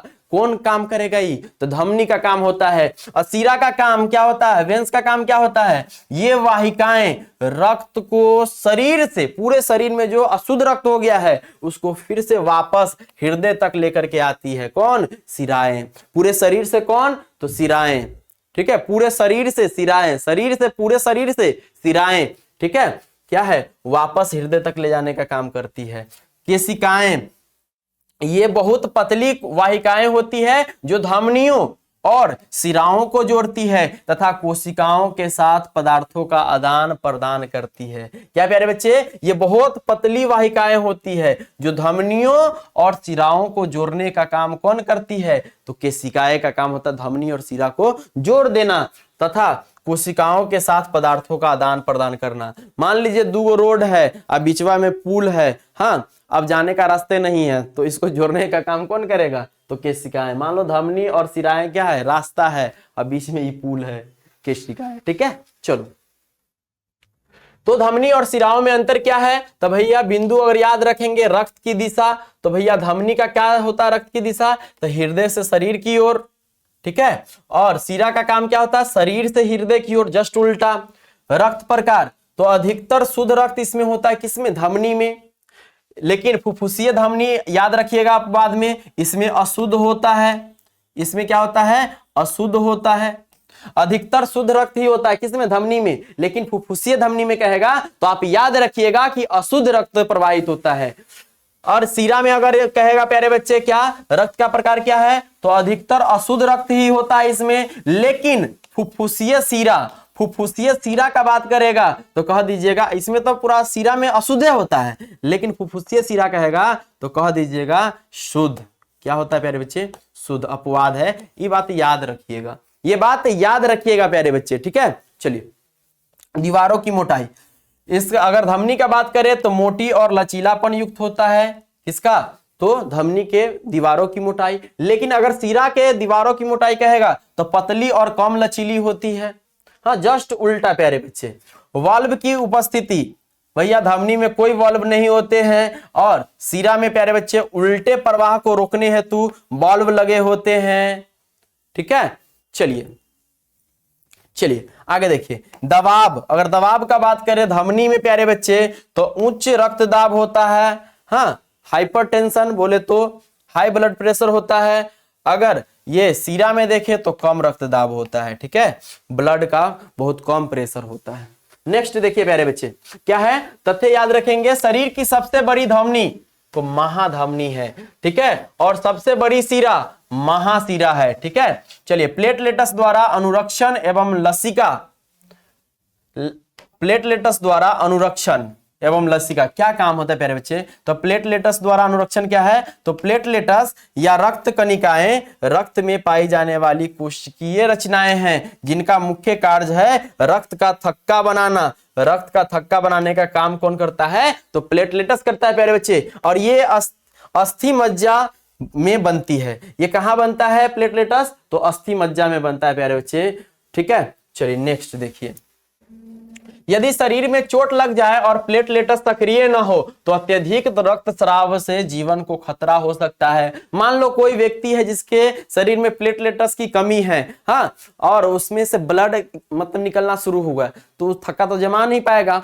मतलब ब्लड निकलते जाएगा, आदमी हो सकता है कि मर जाए, है नहीं। चलिए, प्लेटलेट्स का कार्य क्या होता है? तो चोट लगने पर प्लेटलेट्स सक्रिय हो जाता है। ये एक समान रसायन छोड़ते हैं, कौन? प्लेटलेट्स, और जो फाइब्रिन नामक तंतु बनाता है। फाइब्रिन जाल बना करके रक्त कोशिकाओं को फंसा लेता है, थक्का बना लेता है, जिससे रक्त थक्का बनता है। नहीं, थक्का बनने से रक्तस्राव रुकता है और घाव भरने की प्रक्रिया शुरू होती है। जो ही थक्का बना मतलब घाव भरना शुरू हो जाता है, ठीक है। चलिए नेक्स्ट देखिए, लसिका क्या है प्यारे बच्चे? तो लसिका एक रक्त जैसा तरल है। हाँ, लसिका तंत्र भी क्या है? एक रक्त जैसा तरल पदार्थ है जिसमें लाल रक्त केशिकाएं अनुपस्थित होते हैं। रेड ब्लड सेल आरबीसी क्या होता है? इसमें नहीं रहता है लसिका में, लेकिन इसमें श्वेत रक्त कोशिकाएं जरूर होती है। इसमें डब्ल्यूबीसी जरूर होती है प्यारे बच्चे, किसमें? लसिका में, ठीक है। यह एक रक्त परिसंचरण तंत्र से संबंधित द्रव है जो ऊतकों से होकर गुजरता है, लसिका। नेक्स्ट देखिए प्यारे बच्चे, लसिका की विशेषताएं क्या है? तो लसिका का रंग हल्का पीला और यह पारदर्शी होती है। यह ऊतकों से अतिरिक्त द्रव को, मान लीजिए ऊतक में ज्यादा द्रव बन गया तो उसको एकत्रित करती है, जमा करती है। इसमें पोषक पदार्थ एवं ऑक्सीजन होते हैं, किसमें? लसिका में प्यारे बच्चे। और लसिका श्वेत रक्त कोशिकाओं से भरपूर होती है। इसमें बहुत मात्रा में होता है लसिका में, कौन? डब्ल्यूबीसी, मतलब श्वेत रक्त कोशिका, जो शरीर की रोग प्रतिरोधक प्रणाली का हिस्सा है। जिसमें लसिका की संख्या जितना ज्यादा होगा, मतलब श्वेत रक्त कोशिका ज्यादा होगा, उसमें रोगों से लड़ने की क्षमता उतना ही ज्यादा होगा, ठीक है। तो कोरोना वायरस किस किस को धा लिया? जिसमें हाँ रोग प्रतिरोधक क्षमता कम था, ठीक है। चलिए नेक्स्ट देखिए, क्या है लसिका के कार्य क्या है? तो ऊतकों से अतिरिक्त तरल हटाना, पोषक तत्वों का अवशोषण और परिवहन करना, ठीक है, विशेष रूप से वसा से। तो प्रतिरक्षा प्रणाली को सहायता देना, रोगों से लड़ने वाली प्रणाली को सुरक्षा देने का कार्य कौन करता है? लसिका, ठीक है। चलिए, घटक प्रकृति में देखिए, प्लेटलेट्स के घटक क्या है? तो कोशिकीय कण। हाँ, लसिका क्या होता है? तो तरल या द्रव्य रूप में होता है। अब देखिए, प्लेटलेट्स का मुख्य कार्य क्या है? रक्त का थक्का बनाना। और लसिका का काम क्या है? ऊतक द्रव निकासी, ऊतक में ज्यादा द्रव हो तो उसको निकालना और प्रतिरक्षा करना। और रक्त कोशिकाओं की उपस्थिति में प्लेटलेट्स का काम क्या है? तो कोई पूर्ण कोशिका नहीं है, केवल टुकड़े होते हैं। और लसिका क्या है? तो केवल श्वेत रक्त कोशिकाएं पाया जाता है, किसमें? लसिका में प्यारे बच्चे, लसिका में, ठीक है। लसिका में। तो याद रहेगा प्यारे बच्चे, तो आराम से आप कर लोगे, मुझे ये भरोसा है। नेक्स्ट देखो प्यारे बच्चे, नेक्स्ट क्या है कि पादप में परिवहन। भैया आपने मानव में परिवहन तो देख लिया, लेकिन पेड़ पौधों में परिवहन कैसे होता है, एक जगह से दूसरे जगह मतलब पोषक तत्वों को कैसे ले जाया जाता है, या पानी या भोजन को कैसे ले जाया जाता है। तो आपको पता है कि इसमें दो नाम आता है, क्या चीज, जाइलम जो कि जल ले जाने का काम किया जाता है, और दूसरा फ्लोएम है जो कि भोजन को पहुंचाने का काम करता है। जल सिर्फ नीचे से ऊपर की ओर जाता है, लेकिन फ्लोएम क्या है, ऊपर भी जाता है नीचे भी जाता है, मतलब दोनों दिशा में काम करता है। तो आइए ना, पादप में परिवहन। पौधों में भी मनुष्य की भांति पोषक तत्वों और जल का एक स्थान से दूसरे स्थान पर परिवहन आवश्यक होता है। यह परिवहन विशेष ऊतकों द्वारा संपन्न होता है, जिन्हें जाइलम और फ्लोएम कहा जाता है। प्यारे बच्चे, जल का परिवहन किसके द्वारा किया जाता है, ट्रांसपोर्ट ऑफ वाटर।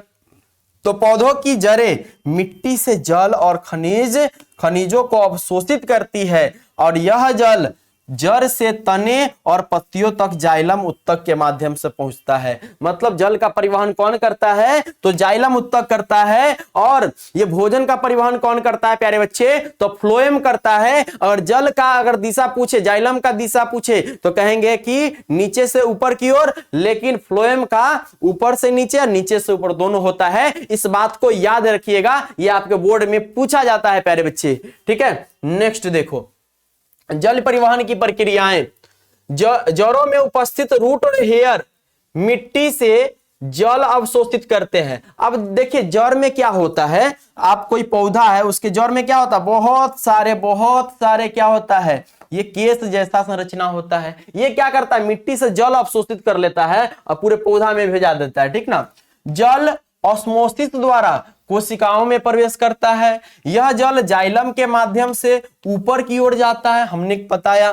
पत्तियों से वाष्पोत्सर्जन जल को ऊपर खींचने में मदद करता है। पत्तियों से क्या होता है, वाष्पो उत्सर्जन होता है प्यारे बच्चे, जो जल को ऊपर खींचने में मदद करता है। इसलिए जाइलम सिर्फ ऊपर की ओर जल को लेकर के जाता है।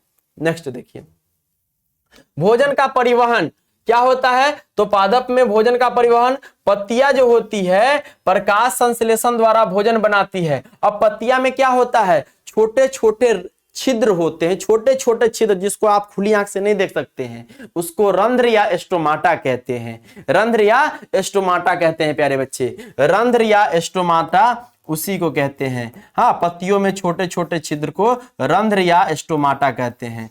ये पत्तियों में होता है रंध्र या एस्टोमाटा। पत्तियों में क्या प्यारे बच्चे, पत्तियों में छोटे छोटे छिद्र, पत्तियों में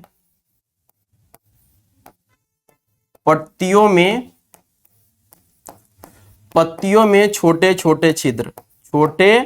छोटे छिद्र उपस्थित होता है, और उसी को क्या कहते हैं, उसी को रंध्र या एस्टोमाटा कहते हैं प्यारे बच्चे। तो पत्तियां प्रकाश संश्लेषण द्वारा भोजन बनाती है। यह भोजन पौधों के सभी भागों तक फ्लोएम ऊतक के माध्यम से पहुंचता है। फ्लोएम ऊतक के माध्यम से पहुंचता है प्यारे बच्चे। तो जाइलम और फ्लोएम के बीच में अंतर, जो कि बहुत VVI क्वेश्चन है प्यारे बच्चे आपके बोर्ड एग्जाम के लिए, इसको याद रखिएगा कि जाइलम और फ्लोएम के बीच में अंतर क्या है। ठीक है, तो बउआ विशेषता में क्या लिखिएगा, जाइलम और फ्लोएम का, तो ऐसी लिख लीजिएगा विशेषता में। पहला, क्या परिवहन करता है, कौन, जाइलम। क्या परिवहन करता है जाइलम, तो जल और खनिज। लेकिन फ्लोएम कौन सा क्या परिवहन करता है, तो भोजन और शर्करा। अगर जाइलम का दिशा पूछ ले तो एक दिशा में नीचे से ऊपर की ओर जल को पहुंचाता है। अब फ्लोएम का अगर दिशा पूछ ले तो दोनों दिशाओं में, ऊपर व नीचे दोनों दिशाओं में काम करता है फ्लोएम। उत्तक के प्रकार अगर जाइलम के बारे में पूछे तो ये मृत उत्तक, और फ्लोएम के बारे में पूछे तो जीवित उत्तक। ठीक है, और प्रक्रिया पूछे कि भैया जाइलम में क्या प्रक्रिया है, तो वाष्पोत्सर्जन पर आधारित है, और फ्लोएम जो है ऊर्जा एटीपी पर आधारित है प्यारे बच्चे। ठीक है, नेक्स्ट देखो, नेक्स्ट देखिए निष्कर्ष क्या है, तो पादप में जल का परिवहन जाइलम द्वारा होता है और भोजन का परिवहन फ्लोएम द्वारा होता है प्यारे बच्चे। ये दोनों प्रणाली पौधों के जीवन के लिए अत्यंत आवश्यक है। दोनों में से कोई एक नहीं होगा तो पौधा मर जाएगा, पौधा मर जाएगा प्यारे बच्चे। नेक्स्ट देखिए, मानव में वहन तंत्र के घटक कौन से हैं, इन घटकों के क्या कार्य है, क्वेश्चन है। तो मानव में वहन तंत्र के मुख्य घटक है हृदय, रक्त और रक्त वाहिकाएं। हृदय रक्त को पंप करता है, रक्त ऑक्सीजन, कार्बन डाइऑक्साइड, पोषक तत्व, हार्मोन आदि का परिवहन करता है। धमनियां, शिराएं और केशिकाएं रक्त को शरीर के विभिन्न भागों में ले जाती है और वापस लाती है, ले जाने और लाने का काम करती है। नेक्स्ट, स्तनधारी तथा पक्षियों में ऑक्सीजन जनित तथा बी ऑक्सीजनित रुधिर को अलग करना क्यों आवश्यक है। तो प्यारे बच्चे, ऑक्सीजनित और बी ऑक्सीजनित रक्त को अलग रखने से शरीर के ऊतकों को अधिक मात्रा में ऑक्सीजन मिलती है, इससे ऊर्जा उत्पादन अधिक होता है जो उच्च तापमान बनाए रखने और सक्रिय जीवन के लिए आवश्यक है। यह दोहरे परिसंचरण तंत्र द्वारा ही संभव होता है। नेक्स्ट देखिए, उच्च संगठित पादपों में वहन तंत्र के घटक क्या है। तो उच्च संगठित पादप में, पादप मतलब पेड़ पौधा, तो उच्च संगठित पादपों में वहन तंत्र दो प्रमुख ऊतकों से मिलकर बना होता है। पहला जाइलम जल और खनिजों का वहन करता है और दूसरा फ्लोएम पत्तियों में बने भोजन को पौधों के अन्य भागों में पहुंचाता है। ठीक है, नेक्स्ट क्वेश्चन देखिए, पादप में जल और खनिज लवण का वहन कैसे होता है। तो आपने देखा जल और खनिज लवण जड़ के रूट हेयर द्वारा अवशोषित किए जाते हैं और जाइलम के माध्यम से तने और पत्तियों तक पहुंचते हैं। वाष्पोत्सर्जन से उत्पन्न सक्शन फोर्स इस वहन को ऊपर की ओर संभव बनाता है। नेक्स्ट देखिए, पादप में भोजन का स्थानांतरण कैसे होता है, पेड़ पौधे में भोजन का स्थानांतरण कैसे होता है प्यारे बच्चे। तो क्या कहेंगे, पत्तियां प्रकाश संश्लेषण द्वारा भोजन बनाती है। यह भोजन फ्लोएम के माध्यम से ट्रांसलोकेशन प्रक्रिया द्वारा पौधों के अन्य भागों में स्थानांतरित होता है। यह एक ऊर्जा आधारित प्रक्रिया है जिसमें एटीपी की आवश्यकता होती है। नेक्स्ट देखिए, अब लास्ट है उत्सर्जन प्यारे बच्चे, लास्ट उत्सर्जन, उसके बाद हो जाएगा समाप्त। ठीक ना, चलिए, जीवों में चयापचय मेटाबॉलिज्म की प्रक्रिया के दौरान क्या है कि कुछ अवांछित एवं विषाक्त पदार्थ जो होता है उत्पन्न होते हैं। इन पदार्थों को शरीर से बाहर निकालना आवश्यक होता है, इस प्रक्रिया को उत्सर्जन कहते हैं। बउआ, उत्सर्जन में क्या होता है कि चयापचय मतलब जो पचा नहीं, विखंडित नहीं हुआ, अब विषाक्त है, विषैला रूप में है, उसको बाहर करना पड़ेगा ना हो, तो उत्सर्जन में विषैले पदार्थ को बाहर किया जाता है। मानव में उत्सर्जन अगर पूछेगा तो मनुष्य में उत्सर्जन की प्रक्रिया मूत्र जनन तंत्र द्वारा होती है, जो शरीर से नाइट्रोजन युक्त अपशिष्ट जैसे यूरिया को बाहर निकालती है। यह तंत्र निम्नलिखित अवयवों से मिलकर बना होता। कौन? मानव में उत्सर्जन किससे होता है? मूत्र जनन तंत्र से होता है। अब देखिए, इसमें सबसे पहले ब्रिक बोले तो किडनी, भैया जहां पर क्या बनता है? रक्त को छानकर अपशिष्ट बाहर निकालते हैं। कौन? ये किडनी बोले तो ब्रिक। ये गवीनी क्या होता है? तो मूत्र को ब्रिक से मूत्राशय तक ले जाता है। मतलब प्यारे बच्चे, ये जो गवीनी जो होता है क्या है? मूत्र को ब्रिक से, मूत्र को ब्रिक से, ये जो ब्रिक जो किडनी है इससे क्या होता है? मूत्राशय बोले तो ब्लैडर, ये थैली में लेकर के आता है। और ये थैली में मूत्र मतलब कब तक रहता है? जब तक प्रेशर ना लगे, है नहीं। जो ही प्रेशर बढ़ जाता है तो उसको त्याग दिया जाता है। मूत्राशय, मूत्र को अस्थायी रूप से संग्रहित करना मूत्राशय का काम है नहीं। आप कितनों देर तक रोक सकते हैं अगर आप में पावर है तो, है कि नहीं। चलिए प्यारे बच्चे, नेक्स्ट देखिए। मूत्र मार्ग क्या होता है? मूत्र को शरीर से बाहर निकालने वाला जो मार्ग होता है उसको मूत्र मार्ग कहते हैं। मानव शरीर लगभग प्रतिदिन 1 से 1.8 लीटर मूत्र उत्सर्जित करता है, जिसमें यूरिया, जल, लवण और अन्य अपशिष्ट पदार्थ, बेकार पदार्थ शामिल होते हैं इसमें। नेक्स्ट देखिए प्यारे बच्चे, नेक्स्ट क्या है? ब्रिक की संरचना अगर पूछेगा, स्ट्रक्चर ऑफ किडनी, तो क्या कहेंगे कि मनुष्य के शरीर में 2 ब्रिक बोले तो किडनी होते हैं जो मेरुदंड के दोनों ओर स्थित होते हैं। प्रत्येक ब्रिक की लंबाई लगभग 10 सेंटीमीटर होती है। प्रत्येक वृक्क की लंबाई कितना होता है? 10 सेंटीमीटर होता है प्यारे बच्चे, और यह बीन के आकार का होता है। वृक्क के भाग गोलक, मज्जा, नेफ्रॉन। तो वृक्क का बाहरी भाग क्या? गोलक है। मज्जा क्या होता है? मेडुला क्या होता है प्यारे बच्चे? तो वृक्क का भीतरी भाग को मेडुला कहते हैं। नेफ्रॉन क्या होता है? वृक्क की मूल संरचनात्मक एवं क्रियात्मक इकाई। ये ऑब्जेक्टिव में पूछता है, वृक्क की संरचनात्मक एवं क्रियात्मक इकाई को क्या कहते हैं? नेफ्रॉन कहते हैं, जो रक्त को छानने का कार्य करता है। नेक्स्ट देखिए प्यारे बच्चे, नेफ्रॉन की संरचना, बोमेन कैप्सूल, इसमें ग्लोमेरुलस नामक कोशिकाओं का जाल होता है जो रक्त से अपशिष्ट छानता है। और बुआ नेफ्रॉन का ये फोटो भी पूछता है 5 नंबरी क्वेश्चन में, तो ये फोटो आप क्या कीजिएगा, प्रैक्टिस कीजिएगा, बनाने का कोशिश कीजिएगा प्यारे बच्चे। 5 नंबरी क्वेश्चन में पूछता है ये नेफ्रॉन का संरचना। ठीक है, चित्र, घुमावदार नलिकाएं पुनः अवशोषण और श्रवण करती है। संग्राहक नलिकाएं मूत्र को एकत्र करती है और गवीनी तक पहुंचाती है। कहां तक? गवीनी तक पहुंचाती है। ठीक, नेक्स्ट देखिए, तो घटक क्या है? तो ग्लोमेरुलस है। इसका काम क्या है? तो रक्त से नाइट्रोजन अपशिष्ट और अतिरिक्त जल को छानता है। बोमेन कैप्सूल क्या है? तो छाने गए द्रव को एकत्र कर लेता है, जमा कर लेता है। घुमावदार नलिका क्या है? पुनः अवशोषण और अतिरिक्त पदार्थों का निष्कासन करता है, और जो बच जाता है संग्राहक नलिका का काम होता है मूत्र को अंतिम रूप देती है और गवीनी में भेजती है। चलिए, महत्वपूर्ण क्या है? तो नेफ्रॉन की संख्या एक वृक्क में लगभग 10 लाख होती है। ठीक है, एक किडनी में प्यारे बच्चे नेफ्रॉन की संख्या लगभग 10 लाख होती है, जो इसे उच्च कार्य क्षमता प्रदान करती है।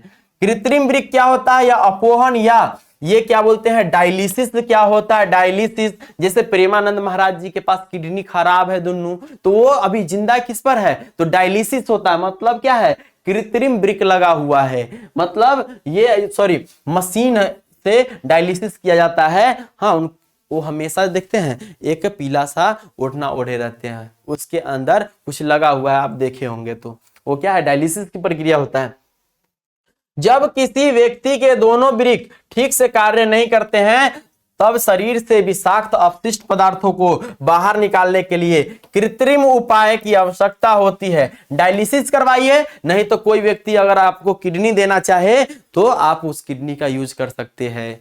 ठीक है, जैसे एक राजनेता है जिसकी बेटी अपना किडनी दान की थी, वो कमेंट करेंगे, उसका नाम कमेंट करेंगे। ठीक है, चलिए, इस प्रक्रिया को अपोहन कहते हैं। कृत्रिम उपाय की आवश्यकता होती है, और कृत्रिम उपाय से किडनी जैसा काम लेना क्या कहलाता है प्यारे बच्चे? अपोहन। बोले तो डायलिसिस कहलाता है। और इसके लिए एक विशेष यंत्र कृत्रिम वृक्क, आर्टिफिशियल किडनी का प्रयोग किया जाता है। कृत्रिम वृक्क क्या है? तो कृत्रिम वृक्क एक यांत्रिक उपकरण है जो अपोहन की प्रक्रिया द्वारा रक्त से यूरिया, अतिरिक्त जल और अपशिष्ट लवणों को हटाता है। इसका उपयोग तब किया जाता है जब व्यक्ति को वृक्क के क्षतिग्रस्त हो जाते हैं। जब व्यक्ति के वृक्क जो है, किडनी जो है खराब हो जाता है, तो कृत्रिम वृक्क लगाया जाता है, या कार्य करना बंद कर देता है तब लगाया जाता है। नेक्स्ट देखिए, रक्त में यूरिया की मात्रा अत्यधिक बढ़ जाती है तो यह विषैली हो सकती है, और इसे यूरिया विषाक्तता यूरोमिया की स्थिति बन जाती है। इसी स्थिति में डायलिसिस की आवश्यकता होती है। जब रक्त में यूरिया की मात्रा बढ़ जाए तो डायलिसिस करना पड़ता है। नेक्स्ट देखिए प्यारे बच्चे, अपोहन की प्रक्रिया। अपोहन की प्रक्रिया क्या? तो रक्त को एक डायलिसिस मशीन में पाइप द्वारा निकाला जाता है, जो आप इस फोटो में देखे हैं। डायलिसिस प्रक्रिया द्वारा रक्त को निकाला जाता है। रक्त को डायलिसिस मशीन में पाइप द्वारा निकाला जाता है। यह रक्त एक सेलुलोज की अर्ध पारगम्य झिल्ली से होकर गुजरता है, जो अपशिष्ट पदार्थों को हटाने में सहायक होती है। रक्त को एक विशेष घोल, मतलब डायलिसेट में बहाया जाता है, जिसमें उचित सांद्रता होती है ताकि अपशिष्ट पदार्थ बाहर आ जाए, बेकार पदार्थ बाहर आ जाए। शुद्ध रक्त को पुनः शरीर में वापस भेजा जाता है डायलिसिस की प्रक्रिया में। मतलब ये शुद्ध रक्त, मतलब जो भी अशुद्ध रक्त है उसको बाहर निकाल करके शुद्ध रक्त बाहर, मतलब शुद्ध करके डायलिसिस प्रक्रिया से फिर से शरीर में उसको भेज दिया जाता है। डायलिसिस के लाभ क्या है? तो यूरिया और अपशिष्ट पदार्थों को निकालना, जल और लवणों को संतुलन बनाए रखना और रक्तचाप को नियंत्रित करना। बोले तो ब्लड प्रेशर को कंट्रोल करके रखना किसका काम है? तो डायलिसिस का काम है प्यारे बच्चे। ठीक है, डायलिसिस का काम है। नेक्स्ट देखिए प्यारे बच्चे, हाँ, तत्व जैसे डाइलिसेट घोल, इसका कार्य क्या है? सही संतुलन के अनुसार अपशिष्ट बाहर खींचता है। अर्ध पारगम्य झिल्ली केवल अपशिष्ट को बाहर जाने देती है, रक्त कोशिकाओं को नहीं। इसको लगता है कि बेकार चीज है तो उसको बाहर कर देता है, लेकिन रक्त को बाहर नहीं जाने देता। पंप, हाँ, रक्त को मशीन में खींचता है और वापस भेजता है। डायलिसिस अस्थायी समाधान है, अंतिम और अस्थायी समाधान ब्रिक प्रत्यारोपण है। हाँ, किडनी ट्रांसप्लांट करवा सकते हैं अगर कोई आपको किडनी देना चाहे तो। ठीक है, डायलिसिस तो ये क्या है? एक उपाय है, जुगाड़ है, लेकिन चाहे इंसान तो अपने शरीर में दूसरा किडनी लगवा सकता है। चलिए, पादप में उत्सर्जन, एक्सक्रीशन इन प्लांट्स। सभी जीवों की तरह पादप भी चयापचय क्रियाओं के दौरान कुछ अवांछित और अपशिष्ट पदार्थ उत्पन्न करता है। चूंकि पौधे स्थिर होते हैं, इसलिए वे उत्सर्जन की प्रक्रिया में पशुओं से अलग होते हैं, भिन्न होते हैं। पादपों में उत्सर्जन की प्रक्रिया धीमी और विविध रूपों में होती है। कभी कभी पेड़ पौधे में देखते हुएगा कि उसके शरीर पर लस्सा लस्सा टाइप का कुछ द्रव निकला हुआ है, वो क्या है? अपशिष्ट पदार्थ है पादप के लिए। ठीक ना, महत्वपूर्ण तथ्य, पादप में उत्सर्जन विशेष अंगों के बिना होता है। इसमें कोई विशेष अंग नहीं है, जैसे मनुष्य में ये वृक्क है कि नहीं, यानी कोई अलग उत्सर्जन तंत्र नहीं होता, फिर भी वे अपशिष्ट पदार्थों को अलग रूपों में निकालते हैं। ठीक है, चलिए, पादप उत्सर्जन के तरीके, उत्सर्जन विधि, वाष्पोत्सर्जन और रासायनिक संग्रह। वाष्पोत्सर्जन में क्या होता है? अतिरिक्त जल वाष्प के रूप में पत्तियों से बाहर निकलता है वाष्पोत्सर्जन में। ठीक है, रासायनिक संग्रह में कुछ अपशिष्ट पदार्थ जैसे रेजिन, गोंद, टैनिन अस्थायी ऊतकों में जमा किए जाते हैं और उससे बाहर निकलता रहता है। ठीक ना, चलो नेक्स्ट देखो, गिरते पत्ते और छाल। अब देखिए, गिरते पत्ते और छाल ये क्या है? तो अपशिष्ट पदार्थ पुराने पत्तों, छाल और फलों में एकत्र होकर गिर जाते हैं। जो फल गिर गया ना टूट करके, इन्हें समझना कि बहुत पक गया, मतलब उसमें क्या है? अब उसके लायक नहीं रहा, उस पेड़ पौधे के लायक नहीं रहा, वो अवांछित पदार्थ हो गया, बेकार पदार्थ हो गया पेड़ पौधे के लिए, तो नीचे गिर जाता है। गैसों का निष्कासन कैसे होता है? तो ऑक्सीजन और कार्बन डाइऑक्साइड स्टोमाटा के माध्यम से, स्टोमाटा बोले तो रंध्र के माध्यम से प्यारे बच्चे, रंध्र के माध्यम से बाहर निकलती है। कौन? गैसों का निष्कासन। अल्कलॉइड्स और टॉक्सिन्स, कुछ पौधे अपशिष्ट पदार्थों को विषैले रूप में संग्रह करते हैं ताकि वे जानवरों से बचे रहे। नेक्स्ट देखिए प्यारे बच्चे, यद्यपि पादपों में कोई जटिल उत्सर्जन तंत्र नहीं होता है, फिर भी वे विविध और प्रभावी तरीकों से अपने चयापचय अपशिष्ट, चयापचय मतलब पचा नहीं पाया प्यारे बच्चे, जिसको खंडित नहीं कर पाया, ठीक ना, अपशिष्टों का निष्कासन करते हैं। यह प्रक्रिया जीवित रहने और बढ़ने के लिए आवश्यक है। नेक्स्ट देखिए प्यारे बच्चे, वृक्काणु की संरचना तथा क्रिया विधि का वर्णन करें। ये मोस्ट VVI क्वेश्चन है प्यारे बच्चे, ये आप याद रखेंगे। इधर के बाद जो भी क्वेश्चन आएगा ना, मोस्ट VVI है, जो आपके बोर्ड परीक्षा में पूछा ही जाएगा। क्या है? वृक्काणु या निफ्रॉन की रचना तथा क्रिया विधि का वर्णन करें। तो क्या है रचना? क्या है प्यारे बच्चे? तो नेफ्रॉन वृक्क की संरचनात्मक और क्रियात्मक इकाई है। प्रत्येक वृक्क में लगभग 10 लाख नेफ्रॉन होते हैं। इनका मुख्य भाग है ग्लोमेरुलस। यह कोशिकाओं का एक जाल होता है जहां रक्त का छानना प्रारंभ होता है। बोमन कैप्सूल, यह ग्लोमेरुलस को घेरता है और उसमें छने हुए तरल को एकत्र करता है। नेक्स्ट देखिए प्यारे बच्चे, घुमावदार नलिका जो कि पीसीटी और डीसीटी होता है। यह नलिकाएं पुनः अवशोषण और श्रवण करती है, फिर से अवशोषण करने का काम। एक बार अवशोषण हो गया मतलब फिर से अवशोषण करेगा।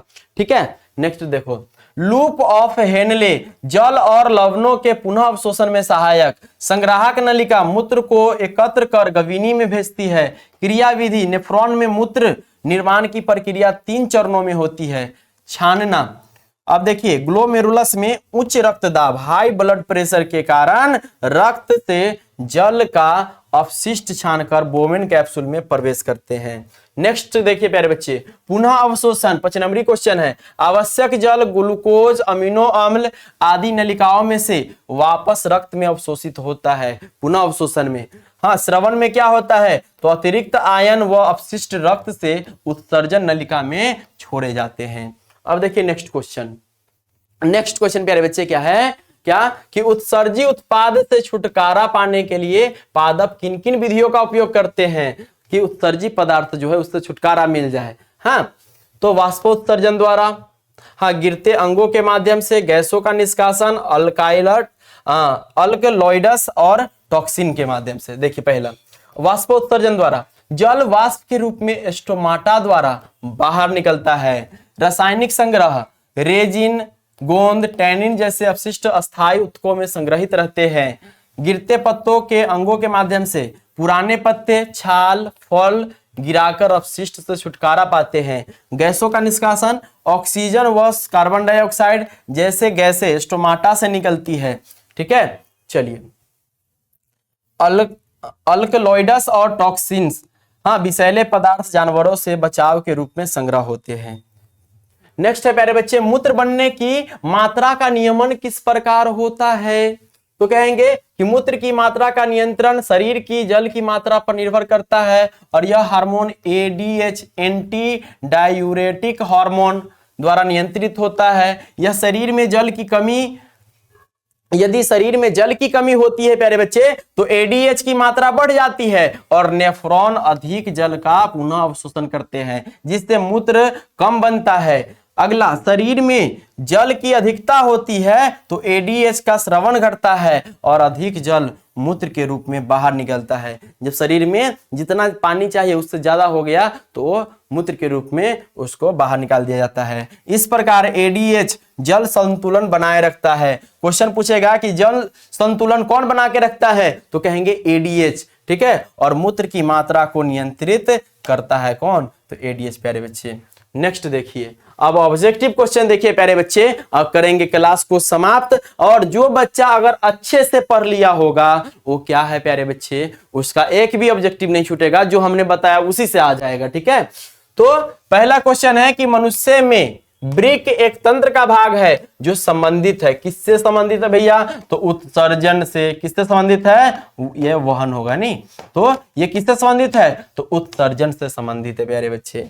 ठीक है, अगर रक्त पूछता किससे संबंधित है तो कह देते हैं परिवहन से संबंधित। हीमोग्लोबिन किससे संबंधित है, तो ये परिवहन से। ठीक है, नेक्स्ट देखिए, पादप में जाइलम उत्तरदायी किसके लिए होता है, तो आप कह दोगे कि सर जी ऐसा ऐसा क्वेश्चन बार बार पूछता है, जाइलम बोले तो जल, अब फ्लोएम बोले तो फल मतलब भोजन। ये बात याद रखिएगा। जाइलम में क्या होता है, जाइलम में सिर्फ एक ही दिशा में गति होता है। जाइलम में पानी नीचे से ऊपर जाता है, लेकिन फ्लोएम में प्यारे बच्चे, फ्लोएम में क्या होता है, फ्लोएम में दोनों तरफ दिशा होता है, इधर भी और इधर भी, दोनों तरफ दिशा होता है, ऊपर से नीचे, नीचे से ऊपर। ठीक है, और ये फ्लोएम कहां, तो पत्तियों में होता है, पत्तियों में बनता है। ठीक है, भोजन। ठीक है, और उस भोजन को पूरे, हाँ, पौधे में पहुंचाता है फ्लोएम। ठीक है, तो पादप में जाइलम का उत्तरदायी क्या है प्यारे बच्चे, तो जाइलम किसके लिए उत्तरदायी है, तो जल का वहन करने के लिए। नेक्स्ट क्वेश्चन देखिए प्यारे बच्चे, क्या है, स्वपोषी पोषण के लिए आवश्यक है कार्बन डाइऑक्साइड तथा जल, क्लोरोफिल, सूर्य का प्रकाश, उपरोक्त सभी। बिल्कुल प्यारे बच्चे, उपरोक्त सभी। ठीक है, चलिए, पायरुवेट के विखंडन से यह कार्बन डाइऑक्साइड, जल तथा ऊर्जा देता है। और यह क्रिया क्या है प्यारे बच्चे, आप लोग कमेंट करेंगे, ये कमेंट करेंगे प्यारे बच्चे, क्योंकि जो बच्चे लगातार पढ़े होंगे उसको इसमें जरूर मिला होगा। ठीक है, नेक्स्ट क्वेश्चन देखिए प्यारे बच्चे, हाँ, हमारे शरीर में वसा का पाचन कैसे होता है, यह प्रक्रम कहाँ होता है, तो वसा का पाचन मुख्यतः छोटी आंत में होता है। पित्त रस वसा को छोटे कणों में विभाजित करता है। ठीक है, जिसको इमल्सिफिकेशन कहते हैं, और फिर लिपेज एवं एंजाइम उसे फैटी एसिड और ग्लिसरॉल में तोड़ता है प्यारे बच्चे।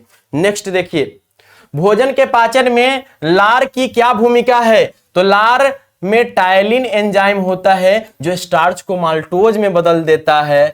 ठीक है, परिवर्तित करता है। यह भोजन को नम और नरम भी करता है, जिससे उसे निगलना आसान होता है प्यारे बच्चे। ठीक है, और क्वेश्चन क्या है, स्वपोषी पोषण के लिए आवश्यक परिस्थितियां कौन सी है और उसके क्या उप उत्पाद है। स्वपोषी पोषण में क्या बनता है, तो कार्बन डाइऑक्साइड, जल, सूर्य का प्रकाश और क्लोरोफिल की उपस्थिति आवश्यक है। इसके उप उत्पाद है ग्लूकोज और ऑक्सीजन। इसके होने के बाद, स्वपोषी पोषण होने के बाद क्या मिलता है, तो ग्लूकोज और ऑक्सीजन प्राप्त हो जाता है। वायवीय तथा अवायवीय श्वसन में क्या अंतर है, मोस्ट वीवीआई क्वेश्चन प्यारे बच्चे। वायवीय और अवायवीय श्वसन में क्या अंतर, इसको याद करना, ये आपके बोर्ड परीक्षा में रहेगा ही रहेगा, ये याद रखना बुआ, इसका स्क्रीनशॉट ले लेना। ठीक है, क्या है, वायवीय तथा अवायवीय श्वसन में क्या अंतर है, कुछ जीवों के नाम लिखिए जिनमें अवायवीय श्वसन होता है। तो वायवीय श्वसन में ऑक्सीजन की आवश्यकता होती है और अधिक ऊर्जा मिलती है। अवायवीय श्वसन में ऑक्सीजन की आवश्यकता नहीं होती है और कम ऊर्जा मिलती है प्यारे बच्चे। उदाहरण अवायवीय का ईस्ट, क्लोस्ट्रीडियम, लैक्टिक एसिड और बैक्टीरिया है। ठीक है, और वायवीय श्वसन का उदाहरण किस में हो जाएगा, तो बुआ मनुष्य में और किस किस में होगा प्यारे बच्चे, आप कमेंट करेंगे। ठीक है, चलिए नेक्स्ट देखिए, क्या गैसों के अधिकतम विनिमय के लिए कुपिकाएं किस प्रकार अभिकल्पित है, तो कुपिकाएं पतली और पारगम्य झिल्ली से बनी होती है और इनका कुल सतही क्षेत्र लगभग 80 वर्ग मीटर होता है, जिससे अधिकतम गैसीय विनिमय संभव होता है। हमारे शरीर में हीमोग्लोबिन की कमी के क्या परिणाम हो सकते हैं, अगर हीमोग्लोबिन कम हो जाए तो क्या हो सकता है प्यारे बच्चे, तो कहेंगे कि हीमोग्लोबिन की कमी से रक्त में ऑक्सीजन की वहन क्षमता घट जाती है। रक्त को इधर, मतलब रक्त में जो ऑक्सीजन को इधर से उधर ले जाते हैं उसका पावरे घट जाता है, जिससे थकान, चक्कर आना और एनीमिया जैसी समस्याएं उत्पन्न हो सकती है। किसी को थकान हो रहा मतलब हीमोग्लोबिन की कमी हो सकता है, चक्कर आ रहा मतलब हीमोग्लोबिन की कमी हो सकता है नहीं। चलिए नेक्स्ट देखिए, मनुष्य में दोहरा परिसंचरण तंत्र की व्याख्या कीजिए, यह क्यों आवश्यक है प्यारे बच्चे। और जाइलम तथा फ्लोएम में पदार्थों के वहन में क्या अंतर है प्यारे बच्चे, तो जाइलम में जल ले जाते हैं, फ्लोएम में भोजन ले जाते हैं, ये आपको हमने बताया प्यारे बच्चे। ठीक है, इसको याद रखिएगा कि मनुष्य में रक्त 2 बार हृदय से गुजरता है, फुफ्फुसीय परिसंचरण और शारीरिक परिसंचरण, जिसे दोहरा परिसंचरण कहते हैं। यह ऑक्सीजन युक्त और ऑक्सीजन रहित रक्त को अलग रखने के लिए आवश्यक है। दोहरा रक्त परिसंचरण या परिसंचरण क्या होता है, तो जिसमें ऑक्सीजन और जिसमें ऑक्सीजन ना हो उस ब्लड को अलग अलग रखने का काम करता है। जाइलम तथा फ्लोएम में पदार्थों के वहन में क्या अंतर है, तो जाइलम जल और खनिज लवणों का वहन करता है केवल नीचे से ऊपर की ओर, और फ्लोएम भोजन का वहन करता है दोनों दिशाओं में, मतलब ऊपर और नीचे दोनों दिशाओं में।